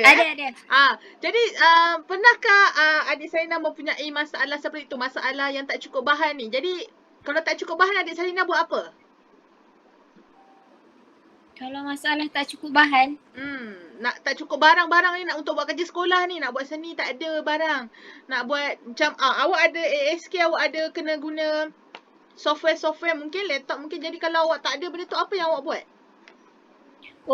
First kali saya kena bagi tahu cikgu dululah supaya dia anjakkan masa. Supaya macam kadang ada setengah cikgu tu dia nak kerja dia tu on time. Jadi disebabkan bahan-bahan tu tak cukup, saya akan minta dia untuk lebihkan masa. Supaya saya akan ada masa lah untuk cari barang tu dulu macam tu. Oh betul. Tapi bila ada setengah barang susah untuk saya buat DIY, mungkin dia boleh panjangkan lagi masa untuk saya. Okey, jadi meminta izin guru untuk memanjangkan masa ya. Itu adalah jawapan daripada adik saya lah. Mungkin saya juga teringin nak dengar ya, macam mana dengan jawapan daripada Cikgu Najihah. Cikgu Najihah, apa yang cikgu boleh lakukan kalau ada murid itu sendiri tak ada bahan peralatan yang cukup untuk gunakan semasa membuat tugasan ni? Boleh cikgu kongsikan? Okay, kalau murid tak ada bahan yang cukup, tak ada bahan cukup nak buat tu, cikgu tu kena cari satu cara yang lain. Maksudnya mungkin kalau melukis kan, kononnya nak melukis, nak guna watercolor apa semua, kita boleh gunakan teknologi juga, betul tak? Betul. Boleh lukis dekat dalam mobile phone apa semua, senang, tak payah sediakan barang apa, betul tak? Jadi cikgu tu sendiri perlu kreatif dalam memberi tugasannya, perlu memikir keadaan murid-muridnya, begitu ya? Ya betul, tepat sekali. Jadi itu adalah antara jawapan yang kita terima. Jadi Encik Haikal, boleh jelas tak dengan adakah ia jawapan yang diberikan menjawab persoalan Encik Haikal? Okey, mungkin Encik Haikal ada mempunyai masalah talian. Jadi itu adalah jawapan sebentar tadi. Ada mungkin kita ada lagi soalan yang ingin disoal oleh penonton kita. Jadi sebentar tadi saya ada nampak Cahaya, Cik Cahaya, mungkin Cik Cahaya ke atau Puan Cahaya yang nak bertanya soalan? Okay, Assalamualaikum dan selamat malam. Ya, Waalaikumsalam. Okay, Dari mana? saya ada persoalan. Ya. Ya. Boleh perkenalkan diri dulu. Kalau ibu bapa ya. Boleh perkenalkan diri dulu. Okey, saya perkenalkan diri saya. Nama saya Nur Cahaya binti Rahmat. Boleh panggil Cik Cahaya sebab Cik saya belum berkahwin. Okay. Saya tertarik dengan webinar ni sebab saya dapat banyak info yang dapat diperolehi. Okay, tapi saya ada persoalan. Kalau boleh, ibu bapa teruskan. bekerja dan anaknya menggunakan telefon ibu bapanya, apakah tindakan guru jika anak tersebut tidak masuk ke kelas atas alasan itulah sebab tersebut tu? Sebab tak ada komputer ya, tak ada komputer dan sebagainya, betul? Jadi apakah tindakan guru? Maksudnya berkongsi kalau ibu tu bekerja. Okey, jadi Menggunakan terima kasih ya Cik Chaya. Mungkin ada juga cikgu yang nak menjawab persoalan Cik Chaya tadi berkenaan dengan isu di mana kalau guru ibu bapa tu bekerja, murid tu tak ada peralatan ni. Jadi apa yang cikgu-cikgu buat? Mungkin boleh cikgu kongsikan? Okey, baiklah. Okey, saya akan kongsikan. Okey, terima kasih Cik Chaya. Sedap nama tu ya. Okey, baiklah. Ada dua sebab ya. Ada dua sebab. Okey, kenapa murid tu pakai phone ibu bapa dia. Okey, satu sebab mak bapak dia tak nak belikan dia phone sebab kot dia salah gunakan. Budak-budak sekarang kan. Okey, yang kedua sebab tak mampu.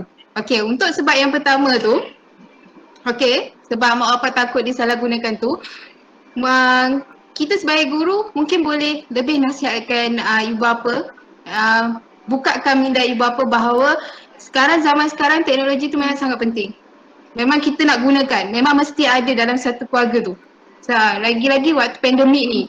So benda tu memang sangat penting. Kalau ibu bapa takut anak-anak salah gunakan, mungkin ibu bapa boleh pantau macam untuk PDPR je. Lepas tu mak bapak dia akan ambil macam tu. Mungkin boleh macam tu. Kita sebagai guru bolehlah tolong nasihatkan ibu bapa tu untuk belikanlah anak dia macam mobile phone pun cukup lah. Sekarang sekarang kat kedai mobile phone ada yang murah-murah yang boleh dapat. Okey, Kan? itu Kalau adalah perkongsian jikanya murid tak ada mobile phone, mungkin ibu bapa boleh sediakan dan juga guru boleh menasihati ibu bapa. Jadi sekiranya kalau memang masalahnya tak ada, bukan kerana ibu bapa tak nak memberikan gadget tapi kerana tiada kewangan lah, mungkin ada masalah kewangan dan sebagainya. Jadi apa yang cikgu buat selain daripada tu, mungkin ada menyediakan bahan khas untuk mereka atau sebagainya? Betul. Saya akan sediakan bahan-bahan pembelajaran, contoh dia macam modul, video pengajaran, nota-nota ke atau soalan-soalan latih tubi. Saya pun bahan-bahan tu boleh kita simpan dekat dalam Google Drive, lepas tu bagi link kat budak, ataupun kita boleh buat blog. Okey, blog tu nanti public, orang ramai boleh tengok, bukan budak kelas, murid kita pun boleh tengok. Okey. Itu satu langkah pertama. Langkah kedua, kita boleh juga maksudnya berunding dengan ibu bapa tu untuk maksudnya pihak sekolah pun perlu bertanggungjawab lah. Maksudnya kalau budak tak mampu, mereka boleh bagi bantuan, macam hadiahkan gadget ke apa semua tu. Pihak sekolah pun kena ambil tindakan jugalah. Pihak sekolah perlu mengambil tahulah tentang kebajikan murid. Ya. Okey. Ya, betul. Mungkin Cikgu Nadira nak berkongsi sesuatu berkenaan dengan persoalan ini tadi? Tak ada. Oh, okey. Jadi soalannya, jawapannya yang sama saja. Jadi itu dia adalah jawapan daripada Cikgu Najiha berkenaan dengan Okey, saya nak tambah sikit. Okey, kalau bagi saya, okey. Kalau macam ibu bapa, kalau apa tindakan murid tu tak masuk ke kelas ataupun sebab dia terpaksa berkongsi kan. Okey, kalau macam saya kalau waktu bekerja, okey, lepas saya balik waktu bekerja, biasanya saya akan minta guru tu masuk upload bahan-bahan tersebut lah. Okey, bila habis waktu bekerja, saya akan terus suruh anak saya tu buka Google Classroom ataupun Google Drive yang guru tu dah upload bahan-bahan tersebut. So dalam waktu yang sama, hari yang sama tu juga budak tu akan terus buat lah. Terus akan tengok balik video tu. So dia anak saya tu tak akan terus ketinggalan lah. Sebab kadang ada yang hari ni ada subjek tu, hari esok pun mesti ada subjek tu. So bila dia dah ketinggalan yang hari ni, bila cikgu terus sambung untuk topik yang baru untuk hari keesokannya, so nanti dia akan jadi terpenga-penga. So nanti dia terus tak dapat nak catch up lah untuk apa yang belajar. So macam saya akan buat balik je kerja tu saya terus suruh dia orang buat. So maksudnya tak perlu tangguh-tangguh lagi lah. So ibu bapa pun kena mainkan peranan yang penting jugalah untuk tu. Jadi ibu bapa perlu mainkan peranan penting. Ya, kita lihat tadi bukan hanya guru menyediakan bahan-bahan secara offline untuk anak muridnya. Pihak sekolah juga perlu mengambil mengambil tahu tentang kebajikan murid dan membantu murid, dan juga ibu bapa itu sendiri perlu memainkan peranan untuk memberi anak-anak mereka pembelajaran yang sepatutnya lah. Okey, itu adalah jawapan kepada persoalan Cik Chaya tadi. Mungkin Cik Chaya boleh jelas tak jawapan yang diberikan? Jelas. Terima kasih kepada panel. Okey, terima kasih juga kepada Cik Chaya ya menanyakan soalan yang seperti itu. Mungkin ibu bapa yang di luar sana juga mungkin memikirkan persoalan yang sama berkenaan dengan isu ini. Jadi kita membuka lagi pertanyaan sesi soal jawab kepada para penonton. Saya ada satu soalan. Ya, Cik Farah. Cik Farah ke? Boleh perkenalkan diri? Okey, saya student. Nama saya Farah. Saya nak tanya. Adik Farah. Ya, saya. Saya nak tanya, apakah tindakan saya sebagai murid kalau contohnya saya tak masuk kelas tapi diwajibkan juga untuk hantar kerja yang diberikan oleh guru? Macam mana? Okey, kalau murid itu ya.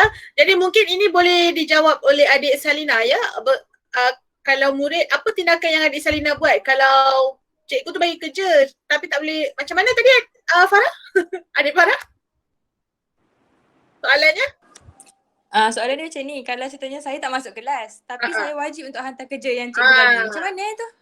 Okey, maksudnya dia tak dapat hadir ke kelas tu, mungkin ada sebab yang tertentu tapi dia kena hantar juga tugasan tu. Jadi apa yang kalau adik Salina tak masuk kelas tapi kena hantar juga kerja ni, apa yang adik Salina buat? Terima kasih ya Farah atas soalan yang diberikan tu. Kita mungkin nak tengok juga perspektif daripada murid ni, apa yang murid ni cakap. Dah lah tak masuk kelas, kena hantar pula kerja. Macam mana tu? Okey, itu mungkin kalau pada pendapat saya, memang ada setengah murid dia takkan hantar kerja sekolah. Lagi-lagi bila dia tak masuk kelas tu. Sebab kalau saya sendiri pun, bila saya ada kelas, bila saya tak masuk kelas tu and then guru bagi kerja, saya sendiri tak hantar. Tapi memang tak patutlah, janganlah ikut contoh saya. Saya bukan nak buat contoh yang buruk, okey? Okey, kalau macam tu saya rasa mungkin dia boleh berbincang dengan guru tu. Mungkin dia boleh bagi tahu guru tu sebab-sebab kenapa dia tidak hadir ke sekolah, ke kelas cikgu tu. Dan bila dia tak hadir, dia kena bagi tahulah secara detail kenapa dia tak datang. Lepas tu apa yang perlu dia buat jika dia tak dapat hantar kerja sekolah dia tepat pada waktu dia. Itu mungkin salah satu tindakan yang akan dibuat oleh murid lah, macam tu. Okay. Jadi itu juga adalah tindakan murid itu sendiri. Mungkin cikgu juga ada pandangan macam mana nak memberikan lebih masa atau sebagainya? Ada cikgu yang nak memberi pandangan terhadap soalan ini? Cikgu. Okey, baiklah. Saya akan bagi pandangan. Okey, kalau bagi pandangan saya lah, murid tu sebenarnya kena lebih bertanggungjawab lah. Okey, kalau mereka tak masuk ke kelas tu, okey, lepas tu memanglah cikgu suruh hantar kerja sekolah, betul? Okey, inisiatif murid tu, murid tu kenalah tanya kawan-kawan dia, betul? Okey, murid tu kenalah bertanya kawan dia, apa yang cikgu ajar hari tu, kerja sekolah apa dia, bila kena hantar, betul tak? Betul tak murid? Adik Siti, betul ke? Betul cikgu, betul. Betul. Betul. Nak buat lagi ke tidak? InsyaAllah akan datang tak buat. Okey, bagus. Okey, itulah pandangan saya. Okey. Jadi di sini saya juga di bahagian chat ya, saya nampak ada beberapa soalan daripada Puan Syazwi yang mengatakan anak saya malam main ML ni, pagi susah nak kejut bangun ni. Dan juga salah satu ibu bapa yang tolong buatkan kerja sekolah. Jadi mungkin yang ni Puan Izzah nak memberikan sedikit pandangan ya daripada sudut pandangan ibu bapa, apa sepatutnya lakukan kalau ada anak yang macam ni malam duduk main ML ni pagi nak kejut dah susah. Macam mana? Apa tindakan baik? Okey, pada pendapat saya lah sebagai seorang ibu, untuk kita nak pastikan anak kita senang nak bangun pagi untuk join kelas apa semua kan. Kalau macam dia selalu main game ML tu, so kita sebelum tidur tu ibu bapa boleh ambil handphone ataupun gadget yang kita berikan dia untuk kegunaan PDPR. So sebelum tidur tu kita boleh ambil untuk kita simpan supaya mereka tak salah gunalah Macam untuk main game mengawal lah. sampai tak tidur dan menyebabkan dia tak buat kerja sekolah dan menyebabkan dia bangun lambat sampai tak buat kerja. So kita sebagai ibu bapa ni, kita kena tegas lah untuk bab-bab yang tu. So kita boleh bagi peraturan untuk diorang gunakan gadget ataupun komputer yang kita belikan tu hanya untuk tujuan PDPR sahaja. Di mana kalau macam saya, memang anak pertama saya tu memang akan main game lah. Tapi saya akan buat peraturan, saya cakap gadget ni hanya digunakan pada waktu pagi pukul 8 sehingga pukul 10 malam sahaja. So lepas 10 malam, mereka kena pulangkan balik dekat saya. So saya yang akan simpan lah supaya mereka tak salah guna. So mereka akan cukup tidur, cukup rehat. So mudahlah untuk diorang bangun esok pagi untuk join kelas yang keesokan harinya. Okay, kalau yang macam ibu bapa buat kerja sekolah anak ni, okay. Sepatutnya memang kita sayangkan anak kita, betul. Saya memang tak menafikan lah tu, memang ibu bapa sayangkan anak kita, tak nak anak kita kena marah dengan cikgu. Okay, tapi kita sewajarnya, seeloknya tak perlulah sampai kita yang nak kena buat kerja sekolah anak kita. Okay, sekarang ni anak kita yang nak kena belajar, bukan kita yang nak belajar. So kalau kita yang buat kerja sekolah anak kita, nanti macam anak kita tu jadi tak tahu apa-apa. So nanti cikgu tak dapat nak buat penilaian dah dekat anak kita. Kita pun nanti tak tahu tahap kepandaian anak kita ni macam mana. So bila kita bagi saya, pendapat saya, untuk nak bagi anak tu buat kerja, kita jangan buatkan, tapi kita duduk bersama-sama dengan dia. Kita pantau, kita tengok mana yang diorang tak boleh buat, mana yang diorang boleh buat. Mana yang diorang tak boleh buat, kita tolong untuk carikan maklumat tu. Sama ada kita tanya kat cikgu ke, tanya dekat kawan-kawan anak kita tu ke, carikan dekat YouTube ke, carikan kat Google ke. So kita bantu sama-sama. Jangan kita yang buatkan, tapi kita yang kita bersama-sama dengan dia buat sama-sama. Maksudnya kita bantu untuk dia buat lah. Ibu bapa tu hanya membantu sahaja. Ya betul. Jangan sampai kita yang kena buatkan lah. Jangan ibu bapa tu yang buat. Ya, bila kita yang buat, nanti jadi anak kita jadi macam, oh tak apalah mama aku boleh buatkan, aku boleh senang-lenang macam tu. So nanti bila dia tak buat, nanti dia tak faham satu topik tu. So nanti bila cikgu tanya semula, so jadi mereka tak jawab. Mereka tak dapat nak jawab lah. So jadi mereka tak faham apa yang sebenarnya cikgu tu ajar. Okay. Itu adalah pandangan daripada Puan Izzah. Juga berkenaan dengan ini, saya juga ada sedikit pandangan lah ya, mungkin kalau ada anak kecil tu yang darjah 1 dan sebagainya, mungkin mereka yang tak boleh menulis lagi. Jadi sewajarnya ibu bapa itu membantu, bukan membuat kerja sekolah tapi membantu mungkin memegang tangan anaknya untuk membantu menulis ya, kerana yelah kita budak ni, kita pun tahu kalau budak kecil ni dia buat kerja sekolahnya kadang buat sikit dah penat, tapi kita sayangkan anak bukanlah dengan membuat kerja sekolah mereka, tapi kita hanya membantu melihat, memantau macam mana anak kita buat. Itu adalah antara persoalan yang diberikan oleh tetamu kita. Saya juga ada sedikit persoalan yang ingin diberikan kepada Puan Izzah juga. Kalau apakah tindakan ibu bapa lah kalau tiba-tiba ada cikgu ni dia memberitahu bahawa anak ni tak menghantar tugasan. Contoh macam cikgu tu bagi tahu, mungkin cikgu anak Puan Izzah bagi tahu Puan Izzah yang Puan, anak Puan ni tak bekerja sekolah ni, tak hantar kerja sekolah. Jadi apa tindakan yang Puan buat? Okay, first kali saya tak akan marah lah anak saya. Sebab saya tahu bila saya marah anak saya tu dia akan jadi lebih makin tak nak buat benda tu. Okay? Makin so apa yang saya memberontak buat, saya akan pantau lah setiap gadget dia tu. Saya akan pantau setiap Google Classroom yang dia masuk tu, saya akan pantau sama ada kerja sekolah yang dia belum buat ke belum.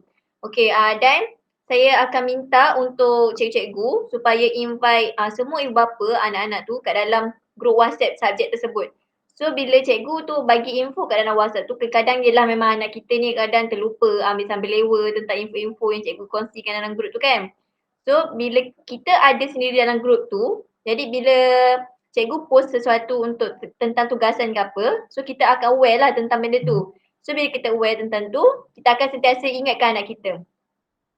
Dah buat belum kerja sekolah, dah hantar belum kerja sekolah ni. So takkan ada masalah anak tak hantar tugasan lah selepas ni.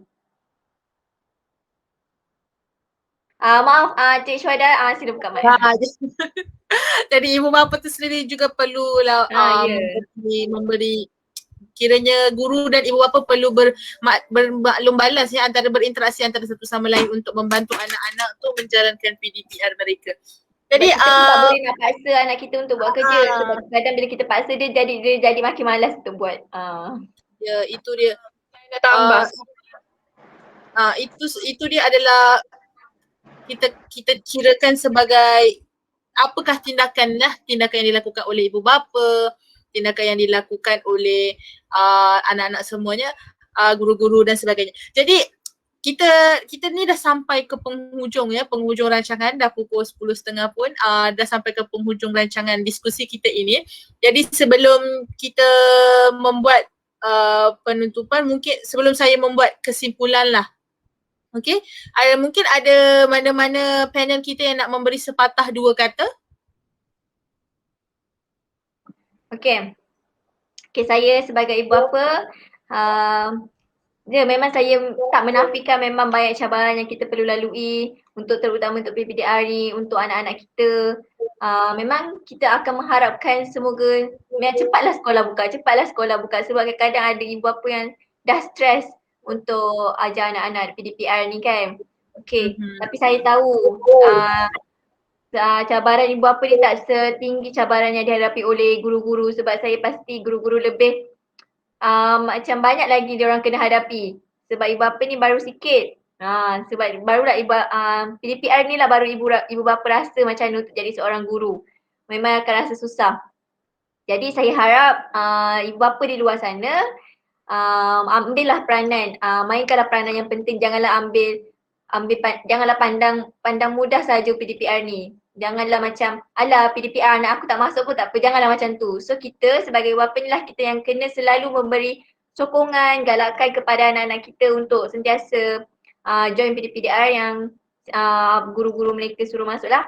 Dan saya mengharapkan supaya negara kita Malaysia ni semoga cepat sembuh dan semoga pandemik ini terus tak adalah supaya kita boleh kembali kepada keadaan yang sedia adalah keadaan yang boleh kembali kepada sekolah sebab saya yakin anak-anak pun rindu dengan suasana sekolah, rindu dengan kawan-kawan sebab mereka pun mesti lagi seronok untuk belajar secara berdepan lah, secara face to face dengan guru-guru mereka. Okay, itu sahaja daripada saya. Okay, jadi dapat kita simpulkan bahawa sebenarnya kelas online ni, PDPR secara online ni mendatangkan memang banyak cabarannya, memang ada masalahnya dan juga memerlukan langkah-langkah untuk guru-guru dan berbagai pihak lah dan kita perlukan kerjasama daripada semua pihak, daripada pihak guru, pihak ibu bapa, pihak murid untuk memastikan PDPR yang dilaksanakan ni mendatangkan kebaikan kepada kesemua daripada kita. Jadi sebelum kita akhiri perbicaraan kita pada hari ini, diskusi kita pada hari ini, mungkin kita boleh buat sesi bergambar sedikit, mungkin penonton juga boleh membuka kamera. Ada mungkin kita boleh mengadakan sesi fotografi.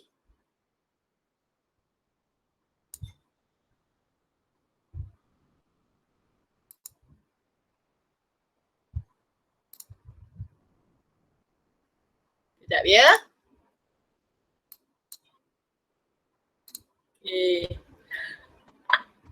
Abu Talib dan Farizati bolehlah buka kamera masing-masing.